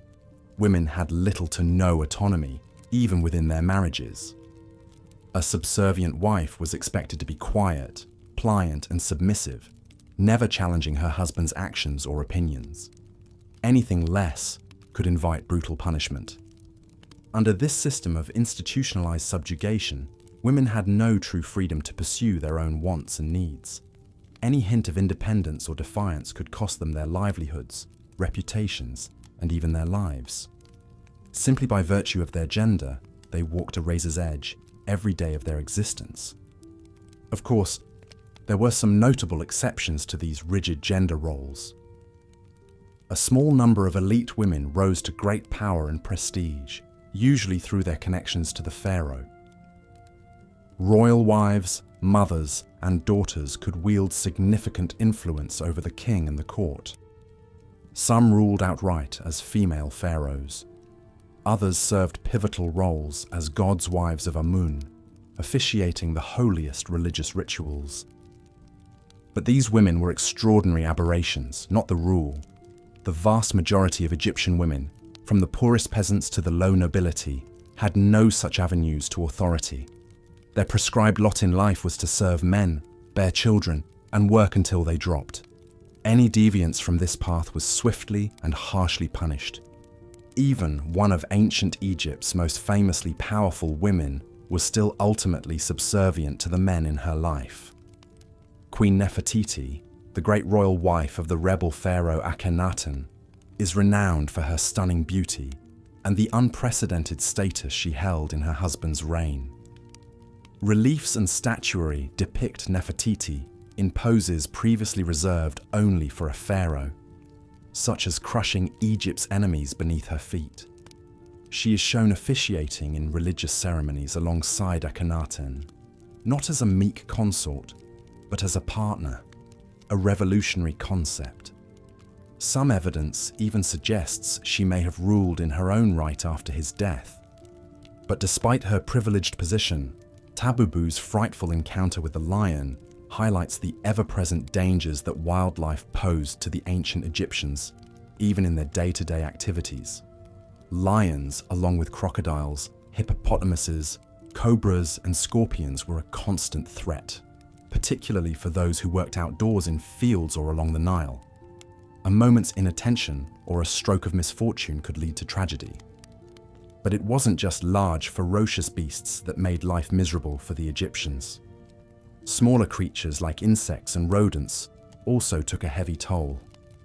Locust swarms were an occasional but devastating menace, capable of stripping fields bare of crops in a matter of hours. A major locust infestation could wipe out food supplies, causing widespread famine and starvation. Even in regular times, pests like mice, fleas, flies, and grain weevils made Egyptian homes rather unpleasant places to inhabit.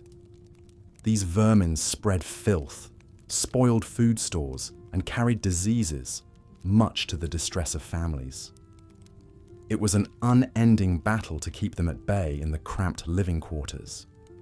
Given the many dangers and discomforts of the natural world, perhaps it's no wonder that the ancient Egyptians placed so much spiritual emphasis on controlling and appeasing the forces of nature through magic, ritual, and religion.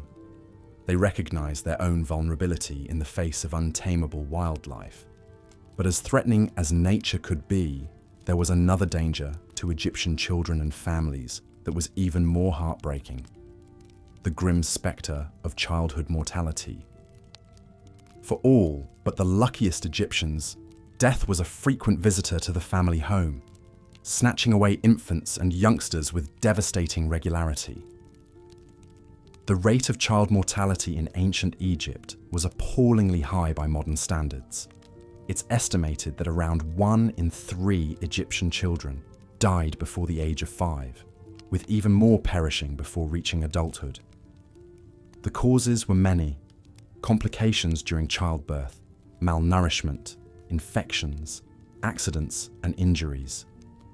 With limited medical knowledge, Egyptians were often helpless to save their ailing little ones.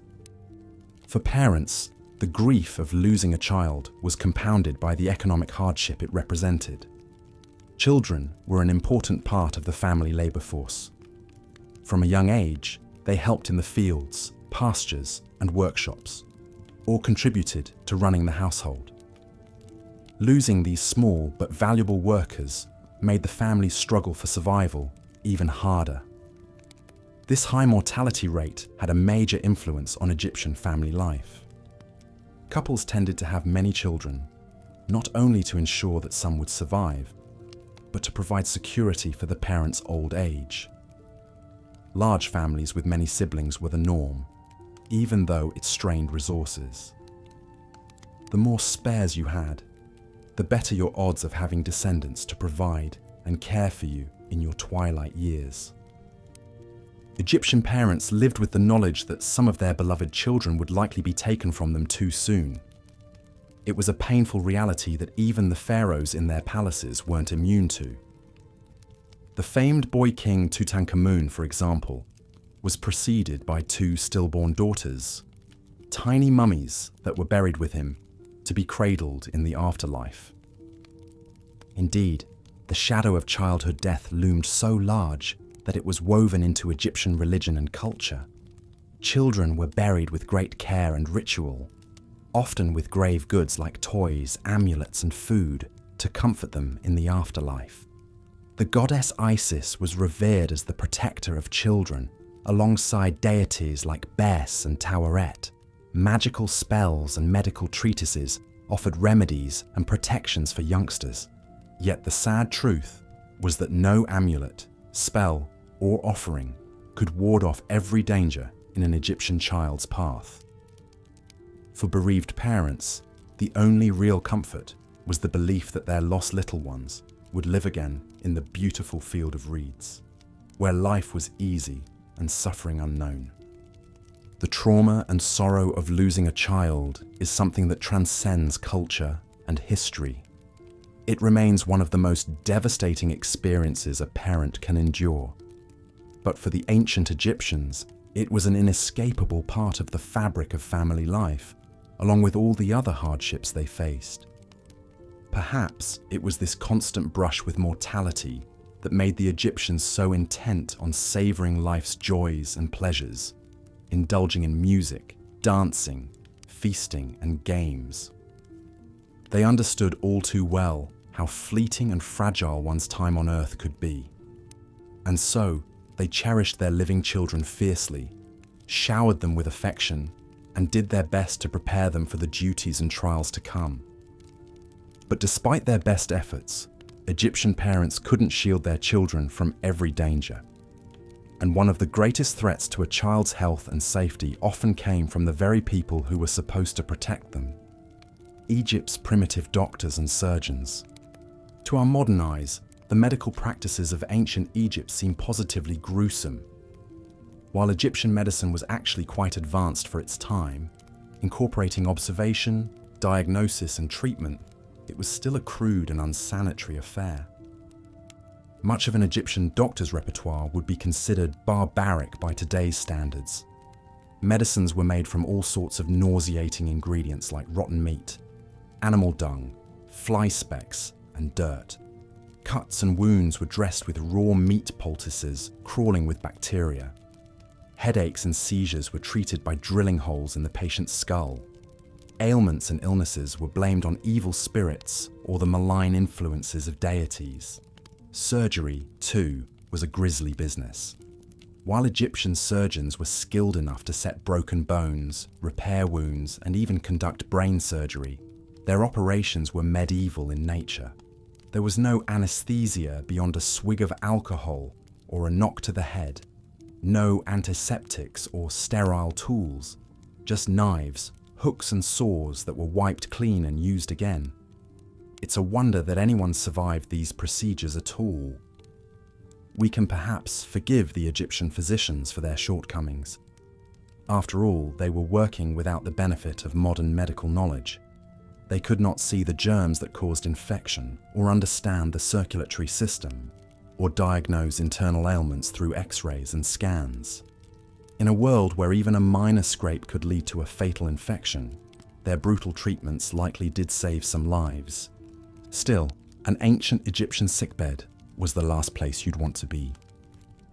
Your suffering would likely be prolonged with ineffective and excruciating treatments. And if you were unlucky enough to be selected for surgery, you had to pray that your constitution was strong enough to withstand the shock and blood loss, and that Sekhmet or Heka would save you from succumbing to your doctor's cures.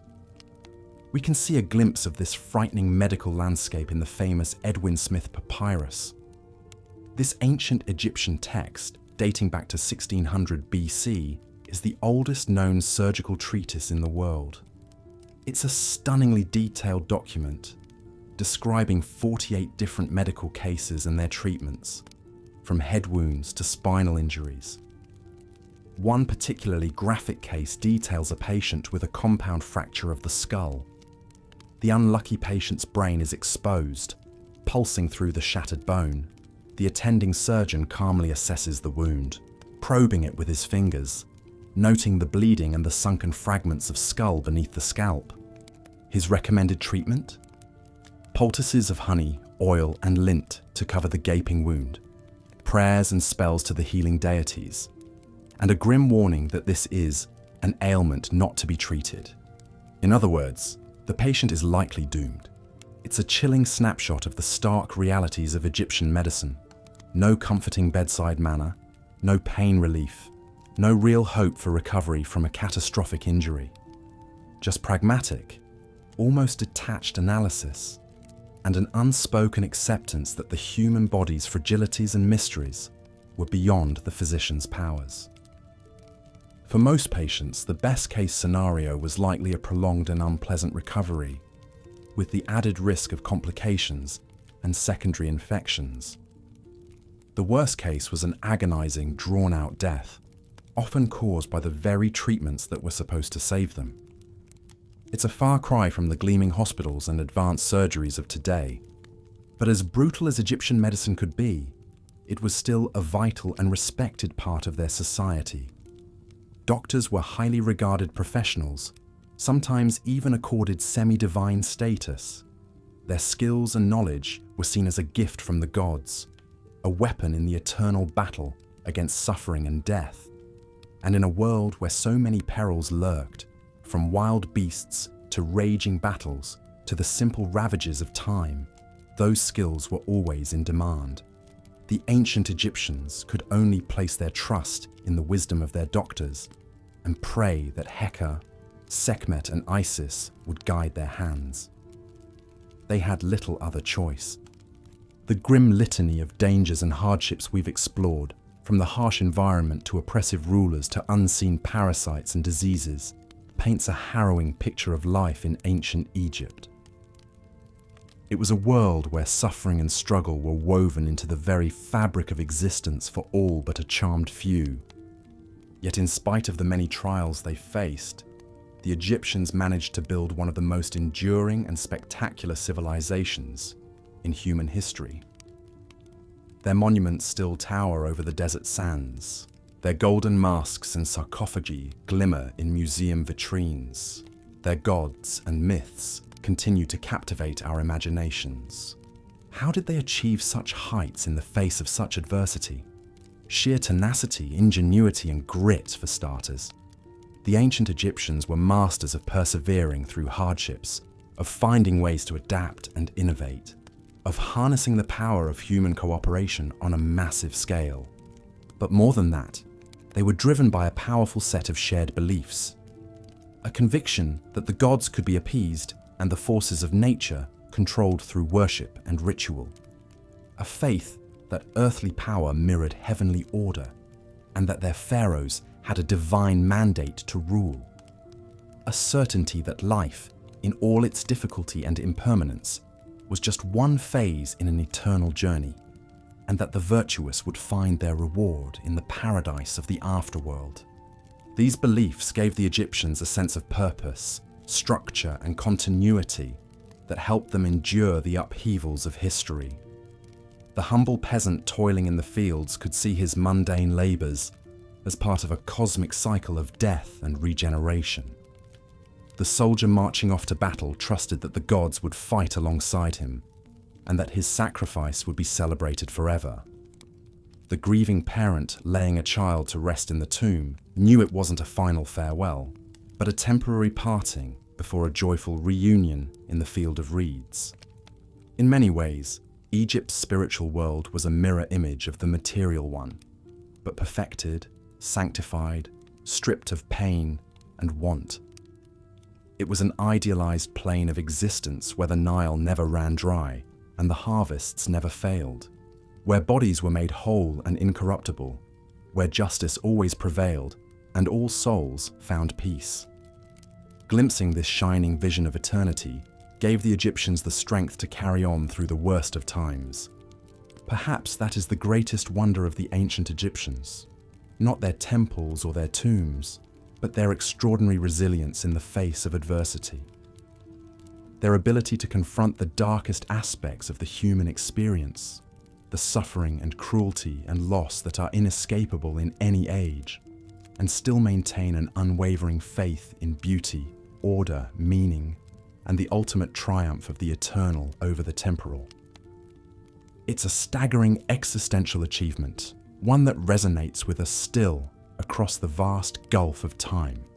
We may have antibiotics and air conditioning and the rule of law, but we still grapple with the fundamental vulnerability of the human condition. We still seek to impose a measure of meaning and permanence on the chaos of the world. And in our own modern way, we're not so different from the ancient Egyptians, building our pyramids of glass and steel, crafting our identities for the digital afterlife, reaching for transcendence through art and ritual and shared myth. We are all of us fighting the same battle they did, striving to endure and to matter in the face of life's briefness and brutality. So perhaps the deepest lesson we can take from the hardships of ancient Egypt is one of humility, empathy, and awe, a recognition of what the Egyptians were up against and of what they managed to accomplish in spite of it all. A respect for the grit and grace of the men, women, and children who lived and struggled and found beauty along the Nile so long ago. And above all, a profound sense of our shared human journey, our common quest to make something lastingly meaningful out of our finite and fragile lives, as the ancient Egyptians did with such tenacity and splendor. It's a struggle we're all engaged in across the ages and around the world, and there is wisdom and solace to be found in remembering that we do not walk this path alone. The shadows of the Valley of the Kings grow long as the sun sinks behind the cliffs, painting the vast Theban necropolis in shades of gold and fire. The heat of the day begins to fade into the cool of the evening. In the twilight, the ancient past feels close enough to touch. You can almost hear the chanting of the priests, the whisper of linen robes, the rattle of funerary jewelry as a mummified pharaoh is carried to his final resting place. For a fleeting, shimmering moment, the veil between the worlds grows thin. But then the first stars begin to glimmer in the deepening blue, and the spell is broken. The tombs and temples recede into shadow, their secrets sealed away for another night.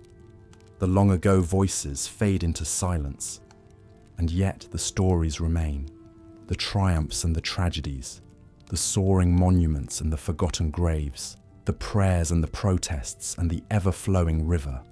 They linger in the land, in the artifacts, in the very dust, an eternal testament to the endurance of the human spirit. We may walk a different road, under different skies, but the ancient Egyptians are still with us, as all those who came before us are. Their hopes and their heartbreaks, their wisdom and their warnings, their unyielding insistence on creating meaning in the face of life's harshness, all of it echoes in our own journeys. So let us remember them as we lie in the dark and drift towards dreams.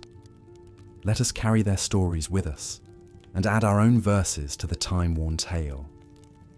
Let us face our own struggles and sorrows with the same courage and the same unwavering faith. For we are all part of the same ancient current, all heirs to the same human inheritance. The Nile still flows from the heart of Africa to the sea, and the cycle of the sun still turns from the eastern horizon to the west. And as long as the story continues, as long as there are those who remember and dream and build, a part of ancient Egypt will live on, not in the cold permanence of stone, but in the warm breath of the telling. Good night, and may your journey through the field of reeds be joyful and filled with light. Life in ancient Egypt was often nasty, brutish, and short for the majority of its inhabitants, while the towering pyramids, glittering golden treasures, and regal pharaohs in their magnificent headdresses capture our imaginations. These are carefully curated snapshots that don't reflect the harsh realities faced by most Egyptians, high and low alike. Behind the burnished veneer of wealth and artistry lay a civilization built on backbreaking labor, rigid hierarchy, and the unforgiving caprice of the natural world. One of the greatest hardships ancient Egyptians contended with daily was the oppressive social hierarchy that defined every aspect of life. The pharaoh reigned supreme at the apex of the pyramid, revered as a living god whose word was absolute law. Beneath him was a small cadre of nobles, priests, and scribes who wielded power and privilege. But the vast majority of Egyptians toiled at the bottom as farmers, laborers, and slaves, with little hope of upward mobility. The lives of the peasantry were an endless cycle of ploughing, planting, harvesting, and paying heavy taxes in grain to the state and temples. Most barely scraped by, living hand to mouth in crumbling mud brick hovels. During the annual flooding of the Nile, they were conscripted to work on the pharaoh's great building projects in the searing heat of the sun. The lucky ones hauled limestone blocks up ramps to construct the pyramids. Others dug canals, repaired dikes, or dragged barges laden with obelisks and colossal statues hundreds of miles. It was exhausting, dangerous work using only the most primitive tools and brute strength. We can only imagine the suffering of the estimated 100,000 laborers who built the Great Pyramid of Giza over 20 years during the reign of Pharaoh Khufu, around 2550 BC. Barefoot and bare-backed, they worked in punishing conditions, chiseling and hauling 2.5-ton blocks up a sweltering stone ramp to a height of over 450 feet. Injuries, sunstroke, and death were commonplace. Barracks and cemeteries around the pyramid show that workers often died before the age of 30 from the extreme physical strain, bone fractures, and lung disease from inhaling stone dust. And yet Khufu himself lived in supreme luxury, sailing his royal yacht, Horizon of the Two Lands, up and down the Nile, hunting lions in the desert, and being fanned by servants under the cedar roof of his palace. The contrast between those who commanded the labor and those who gave their lives to it couldn't be starker. At least the pyramid builders were technically free subjects and not slaves, though one wonders if there was much difference given their lack of control over their lives and destinies. But true slavery was widely practiced in ancient Egypt. Captives seized in military campaigns were pressed into a lifetime of forced labor in the galleys, quarries, mines, and fields. And any Egyptian could be enslaved for falling into debt, which happened frequently in times of famine, or when the Nile failed to adequately flood and yield a good harvest. Records from the reign of Pharaoh Sneferu around 2600 BC tell of severe hardship when the annual inundation was too low for several years in a row. With crops withering in the fields, many farmers became destitute. To feed their families, they sold themselves into bondage to their creditors and to labor on the pharaoh's building projects. Sneferu commissioned the first true pyramid, the Red Pyramid, at Dashur. Thousands slaved to build his monument in the blazing desert heat, many dropping dead from exhaustion and deprivation. To add insult to injury, Sneferu decreed that slaves could now be put to death for the crimes of their masters and have their skins stretched over his drums. Such was the complete dehumanization and expendability of a person who had the misfortune to become enslaved. But even the pharaoh himself was not immune from the harsh brutalities of ancient Egyptian life, especially given the endless wars and military campaigns waged to expand and defend the empire's borders. While pharaohs were worshipped as invincible god-kings, many met their ends violently on the battlefield or saw their reigns marred by turmoil and bloodshed. A life of conquest and military glory was deemed the highest virtue for a pharaoh, but it came at a steep price. Perhaps no pharaoh embodied the relentless military zeal more than Thutmose III, who led 17 campaigns into Canaan and Syria over 20 years in the 15th century BC. At the Battle of Megiddo, Thutmose crushed a coalition of rebelling Canaanite chieftains after a daring march through a narrow mountain pass. He slaughtered hundreds, displayed their bodies before the city walls, and took their hands and penises as grisly war trophies. As the annals boast, His Majesty returned in joy of heart to his father Amun. His Majesty came bearing the plunder with Asiatic captives, chiefs' children, and their horses. The total, 340 living prisoners and 83 hands. Years of desert warfare undoubtedly took a physical and mental toll on Thutmose. The heat, exertion, strain, and stress weathered his features, carved new scars and lines into his flesh.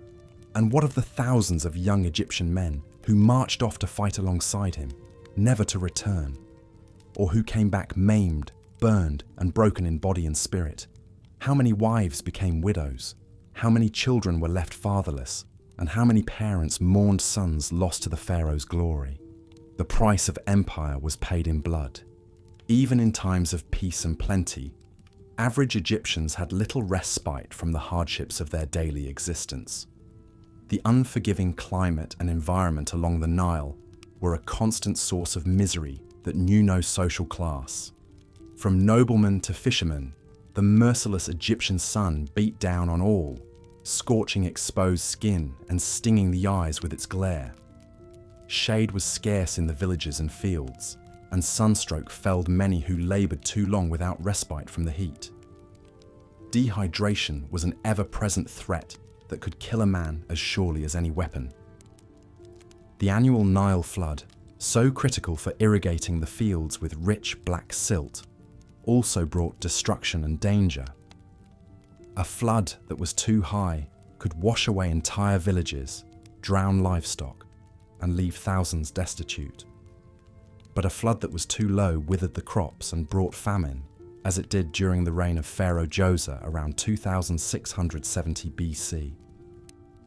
Djoser, who commissioned the first step pyramid at Saqqara, faced a crisis when the Nile failed to rise for several years, leaving the fields parched and cracked. People wailed in the streets, children's bellies swelled with hunger, and the air reeked of rotting cattle carcasses. Djoser had to open the state granaries and import food from abroad to stave off collapse. But even when the Nile behaved, it was full of dangers. Crocodiles basked menacingly on the banks, ready to drag the careless to a watery demise. Hippos capsized fishing boats and mauled villagers who strayed too close. And the river harboured the dreaded schistosomiasis worm that caused an agonizing, bloody urinary disease. Daily life was stalked by perils at every turn. For most ancient Egyptians, home offered little refuge from the harsh environment. The typical mud brick house had just a few small rooms clustered around an open courtyard, with a roof of palm logs and thatch that let in the scorching sun and the frigid night air. Furniture was minimal: a low stool, a wooden headrest, some woven reed mats for sleeping on the packed dirt floor. Rodents, scorpions, and snakes often crept in through the crevices. Hygiene and sanitation were poor. garbage and human waste piled up in fetid heaps that attracted insects and disease. Most people had just a single linen garment to wear until it rotted off their backs. Diet for the lower classes was also spare and monotonous. Bread and beer formed the cornerstone of most meals, along with some vegetables like onions, lentils, and radishes. Meat was a rare luxury. Malnutrition left people vulnerable to a host of afflictions like anemia, scurvy, and bone deformities. Parasites like roundworm and tapeworm were almost universal. Arthritis, tuberculosis, and abscesses ravaged weakened bodies. Physical evidence from commoner cemeteries reveals the harsh toll of this excruciating daily existence. Life was especially brutal for ancient Egyptian women, who had very little autonomy or agency of their own. Women were essentially considered the property of their fathers or husbands, to be disposed of in marriage as soon as they reached puberty. They could not own property, initiate a divorce, or live independently.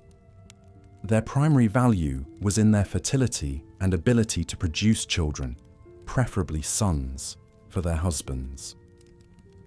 Many girls became mothers as young teens and risked death in childbirth. A woman who could not bear children was frequently cast out. In fact, child mortality was so high that many Egyptians didn't name their babies for several weeks, lest they become attached to one who might perish. Perhaps 1 in 3 infants died before their first birthday from disease, accidents, and malnutrition.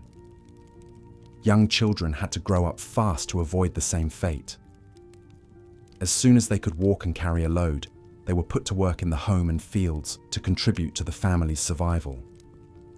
Most had no opportunity for schooling and followed their parents into lives of poverty and toil. In time, even the magnificence of mighty pharaohs crumbled to dust, plundered by the depravity of their descendants. The spectacle of public executions, where suspected tomb robbers were brutally impaled or had their noses and ears cut off before being staked out in the sun to die, became more frequent as the kingdom declined. Corruption, greed, and lawlessness gnawed at the roots of the natural order, Ma'at, which had sustained Egyptian civilization for millennia. And so ancient Egypt, that endlessly fascinating and romantic land that has captured imaginations for centuries, was also a place of tremendous brutality and human suffering on a mass scale. The price of mighty monuments and golden treasures was paid by countless oppressed, uneducated, and sickly subjects whose voices are largely lost to history. Life for most was a constant struggle against hunger, disease, injustice, and untold miseries. And yet they endured, finding what small joys they could, building families and friendships, striving to uphold Ma'at and earn a blessed afterlife, all while in the shadow of their oppressors. Perhaps that is ancient Egypt's greatest legacy, the resilience of the human spirit to persist and reach such heights of artistic and cultural achievement despite the odds. Its people showed that the will to organize and create can coexist with the capacity to exploit and destroy. That fragile beauty and meaning can be forged amid the harsh crucible of chaos and suffering. Like the imperishable stars the Egyptians revered, their works and their wonder have endured across the ages to inspire us today, even as the full brutal reality that birthed them fades mercifully into the realm of distant history and half-remembered dreams. Childhood in ancient Egypt was a precarious existence. Infant and child mortality rates were heartbreakingly high, with many children not surviving to see adulthood. The skeletons of children are among the most common remains found by archaeologists, a grim testament to the frequency of early death. Malnutrition was a constant spectre, as limited food variety and occasional famines stunted growth and left children vulnerable to a host of illnesses. Infectious diseases like smallpox, tuberculosis, and pneumonia claimed countless young lives, as did intestinal parasites from impure water and contaminated food.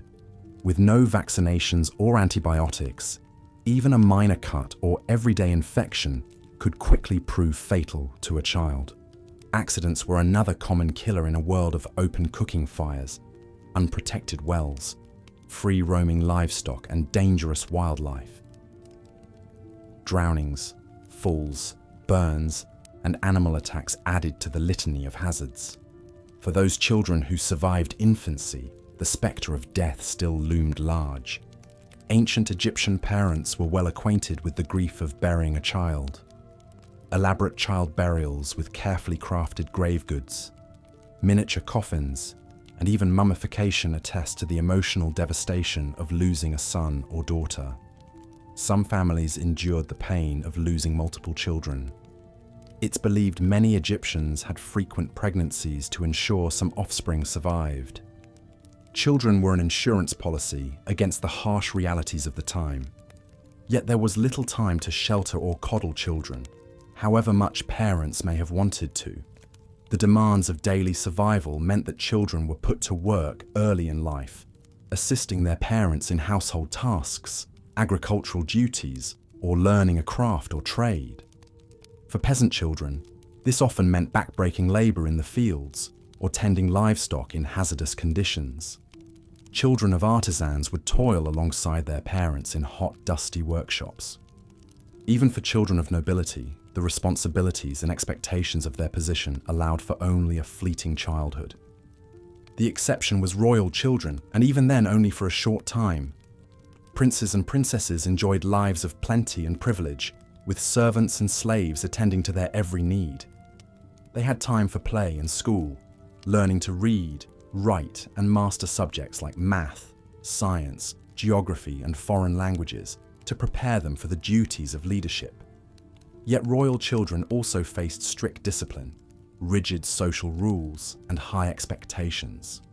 A royal son in particular was expected to train as a military commander and uphold all the functions of kingship.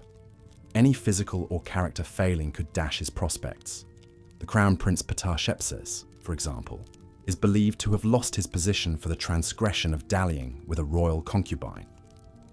For royal daughters, childhood was largely a prelude to marriage, either to a brother, half-brother, or carefully selected noble to solidify the dynastic line and political alliances. While they could become powerful queens in their own right, their path was still closely prescribed. And even royal children were not immune to the health hazards of the time.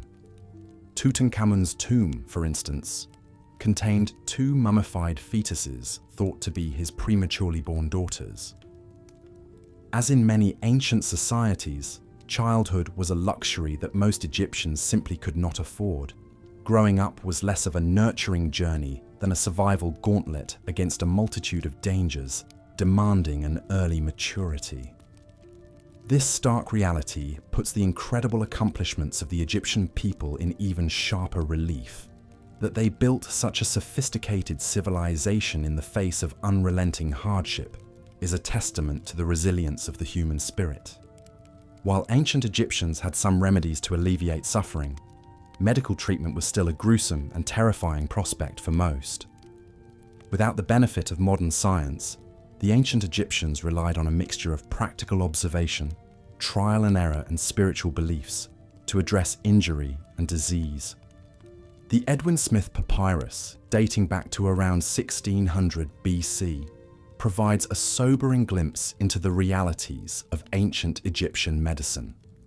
This remarkable document details 48 surgical cases, each laid out with clinical notes on injuries, diagnoses, treatments, and prognoses.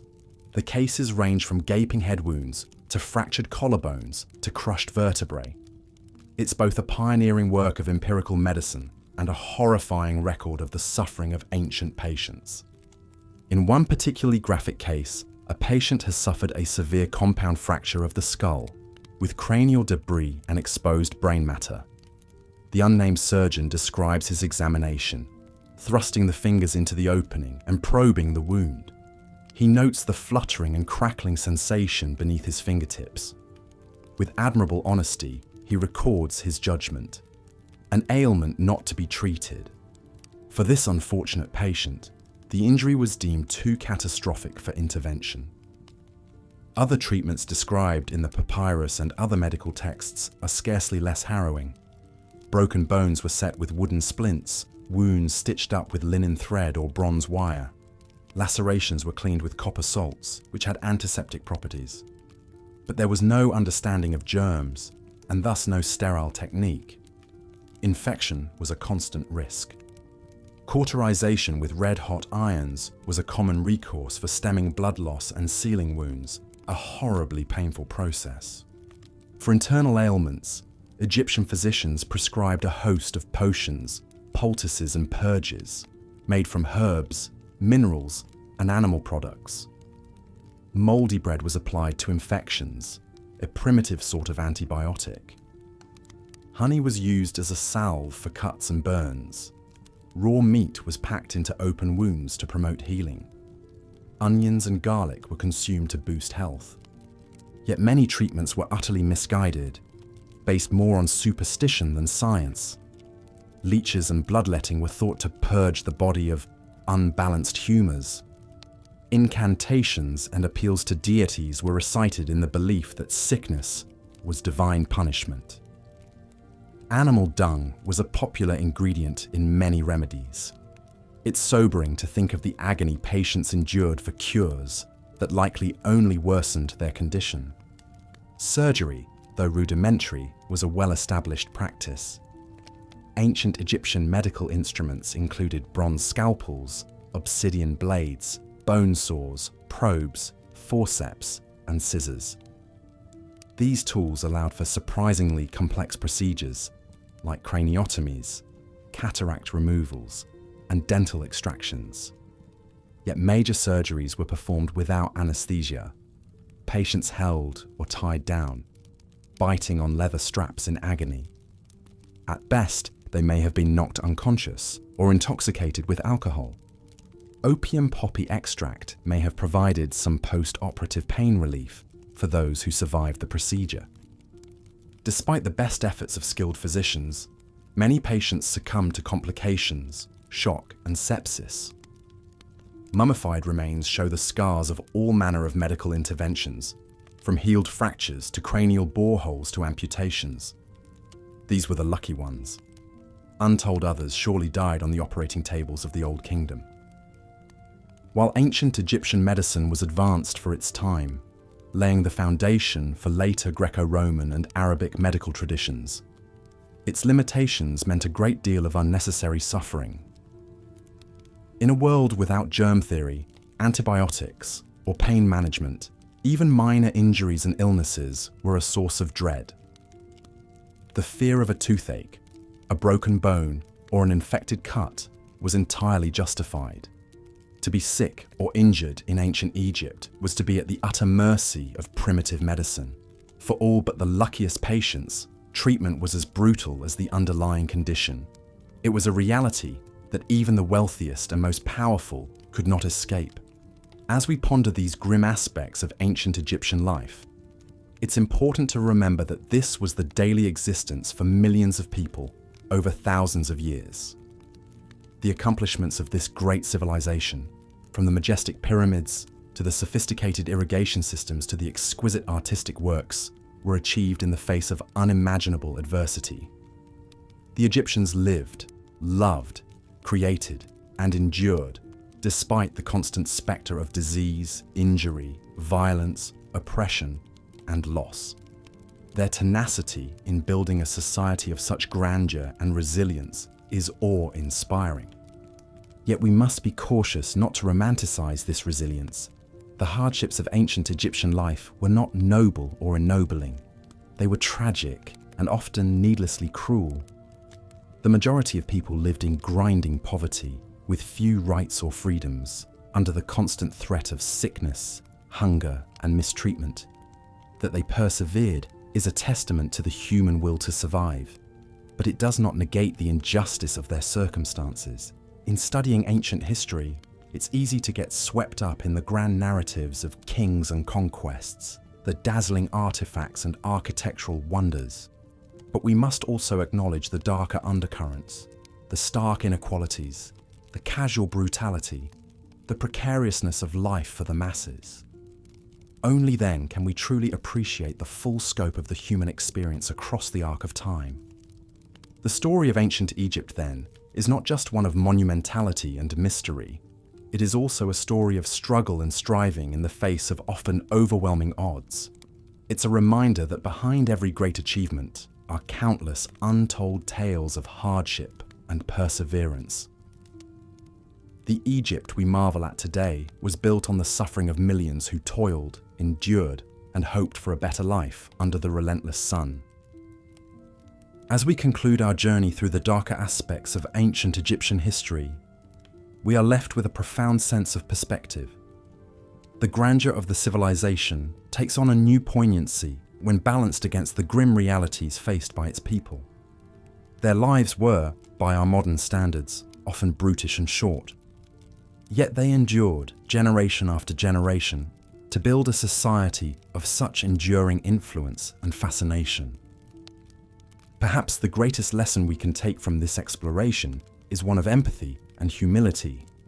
It's easy to judge the past through the lens of our present sensibilities and knowledge, but to truly understand a civilization, we must strive to see the world as they did, with all the fears, beliefs, limitations, and aspirations that shaped their choices and actions. In the end, the ancient Egyptians were not so different from us. People striving to make sense of their world, to find meaning and joy in the face of hardship, to leave a mark upon the shifting sands of time. Their triumphs and their tragedies echo across the millennia, reminding us of the shared humanity that binds us across the ages. So let us remember the ancient Egyptians not just for their pyramids and pharaohs, but for their resilience in the face of unrelenting adversity. Let us marvel at their ingenuity and artistry, while also acknowledging the suffering that so often underwrote it. And let us approach their history with empathy and respect for the countless nameless souls who lived, struggled, and died along the Nile's winding course. In doing so, we not only enrich our understanding of the past, but also our appreciation for the present and our hopes for the future. For as long as humans have walked this earth, we have faced hardships and found ways to overcome them. That eternal cycle of struggle and resilience is the very essence of our shared story, a story in which ancient Egypt plays a profound and enduring part. And so we come to the end of our journey through the darker annals of Egyptian history. As we drift off into slumber, let our dreams be haunted not by the spectres of suffering, but illuminated by the eternal light of the human spirit that shone so brightly in the land of the pharaohs. For in confronting the shadows of the past, we emerge with a fuller understanding of the radiance of human resilience. Thank you for joining me on this exploration, and may your dreams be filled with the wonders of the ancient world as the Nile carries us gently to a new dawn. The life of a slave in ancient Egypt was a brutal existence of backbreaking labor, meager rations, and the constant threat of punishment or death. Slaves were considered the property of their masters, to be used and disposed of as seen fit. Most were captives, taken in wars with neighboring lands like Nubia to the south. Others fell into debt bondage, forced to toil endlessly to repay loans. The lucky slaves worked as domestic servants in the households of the wealthy, where conditions were somewhat better, but the vast majority slaved in the fields from dawn to dusk, planting, tending, and harvesting crops along the Nile. It was grueling work in the scorching Egyptian sun. Cruel taskmasters pushed them to their limits, wielding whips to maintain control and productivity. Perhaps the worst fate for a slave was to be conscripted into forced labor on the pharaoh's massive building projects. Teams of slaves joined with peasants to construct the colossal pyramids that still dominate the Egyptian landscape today. The Great Pyramid of Giza, built for Pharaoh Khufu around 2580 BC, is a breathtaking marvel of engineering and human toil. Hundreds of thousands labored for decades to construct this tomb for the god king to enjoy in the afterlife. Khufu, also known as Cheops, was the son of Sneferu and second pharaoh of the 4th dynasty. By all accounts, he was a megalomaniac obsessed with building the largest pyramid ever. Standing over 480 feet tall and composed of 2.3 million blocks, weighing an average of 2.5 tons each, the Great Pyramid was the tallest man-made structure in the world for 3,800 years. The logistics alone were staggering, but Khufu was relentless in his vision, conscripting a labor force of over 100,000 from across Egypt. They came from all walks of life: slaves, farmers, even skilled artisans and craftsmen. All were expendable resources to be used up in service of the pharaoh's vanity. Working conditions were abysmal. Laborers toiled in gangs to cut, transport, and stack the huge limestone blocks in the searing heat. Skeletons found in the workers' cemetery show signs of arthritis, spinal deformities, and other crippling injuries. Many died on the job from accidents, malnutrition, and sheer exhaustion. They were simply discarded in shallow graves in the sand. As a divine ruler, Khufu never gave a thought to the human cost of his self-aggrandizement. He and the elite enjoyed lives of luxury and leisure, while slaves and commoners broke their bodies to build the king's glorious tomb. This stark disparity between the classes was a fact of life in ancient Egypt. Other pharaohs were equally obsessed with monumentality and uncaring about the price paid in human misery. Sneferu, Khufu's father, constructed 3 pyramids that were only dress rehearsals for his son's magnum opus. The first, the Meidum Pyramid, was a stepped structure that the pharaoh decided to encase in limestone to create smooth sides. But the substrate proved unstable, and the pyramid collapsed during construction, likely killing many workers. Undeterred, Sneferu started again with the bent pyramid at Dashur. Named for the awkward angle of the sides, this odd-looking edifice was another design failure. The king ordered the pyramid built on unstable ground, and the base started to sink during construction. The panicked architects reduced the angle of incline from 54 degrees to 43 degrees halfway up, creating the distinctive bent shape. Again, an unknown number of slaves perished. Finally, Sneferu got it right with the Red Pyramid, named for the rusty hue of its limestone casing. At 341 feet, it was a sizable structure, though it would be dwarfed by Khufu's later Colossus at Giza. The Red Pyramid was a functional funerary complex, but the pharaoh was not yet satisfied.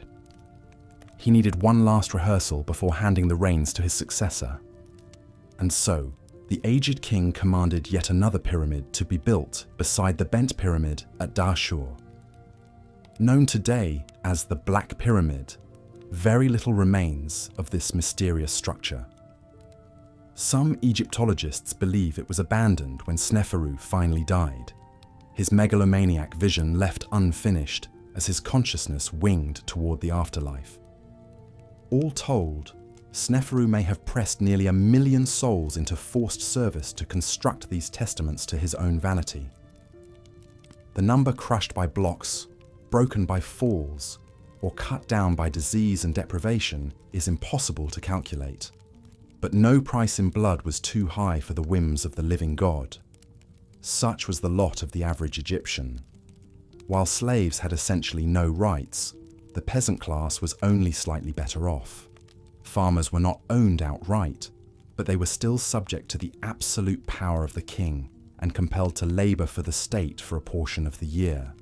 During the season of Akhet, the annual Nile flooding, gangs of peasants were conscripted to work on irrigation projects, dredge canals, and shore up dikes under royal decree. When the king required their labor, farming families' fields went untended, lowering their crop yields, and these yields were already taxed heavily by the state as well. It was a precarious cycle that left most commoners living on the edge of subsistence, always fearing a bad flood, pest infestation, or poor harvest that could plunge them into destitution and hunger. Some desperate peasants ended up selling themselves into debt servitude when times got too lean.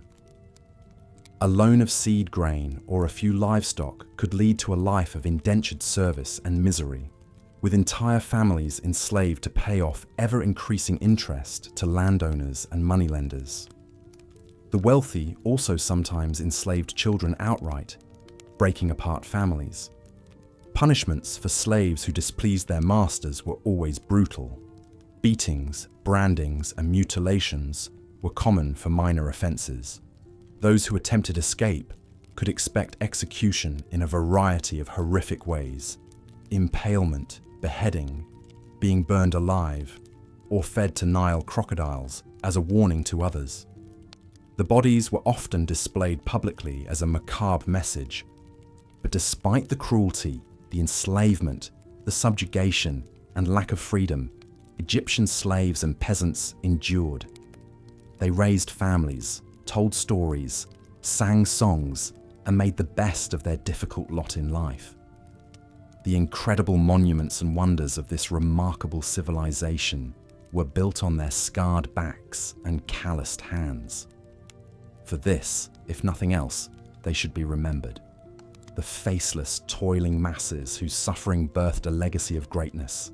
And so, as we come to the end of our journey through the darker annals of ancient Egyptian life, we see a society of stark contrasts. Breathtaking wealth, artistry, and accomplishment built upon strata of exploitation and human bondage. Tyrant god-kings obsessed with their own immortality, oblivious to the mortality of their subjects. A complex civilization capable of mathematical and engineering marvels, but blind to the most basic conceptions of human rights and dignity. In many ways, ancient Egypt was a glittering monument to human achievement, innovation, and sheer audacity.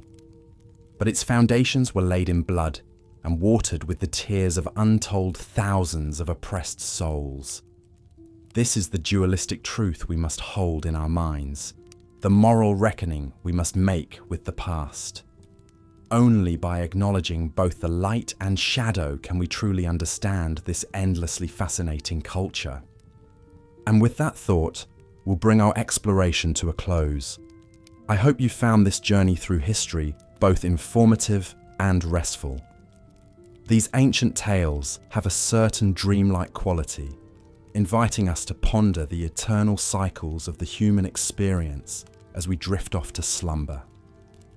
If you've enjoyed this soft-spoken survey of ancient Egyptian life, please consider leaving a like and subscribing to this channel. Thank you for spending this quiet time traveling with me to a distant age. May your dreams be filled with wonders and your sleep be deep and refreshing. Good night.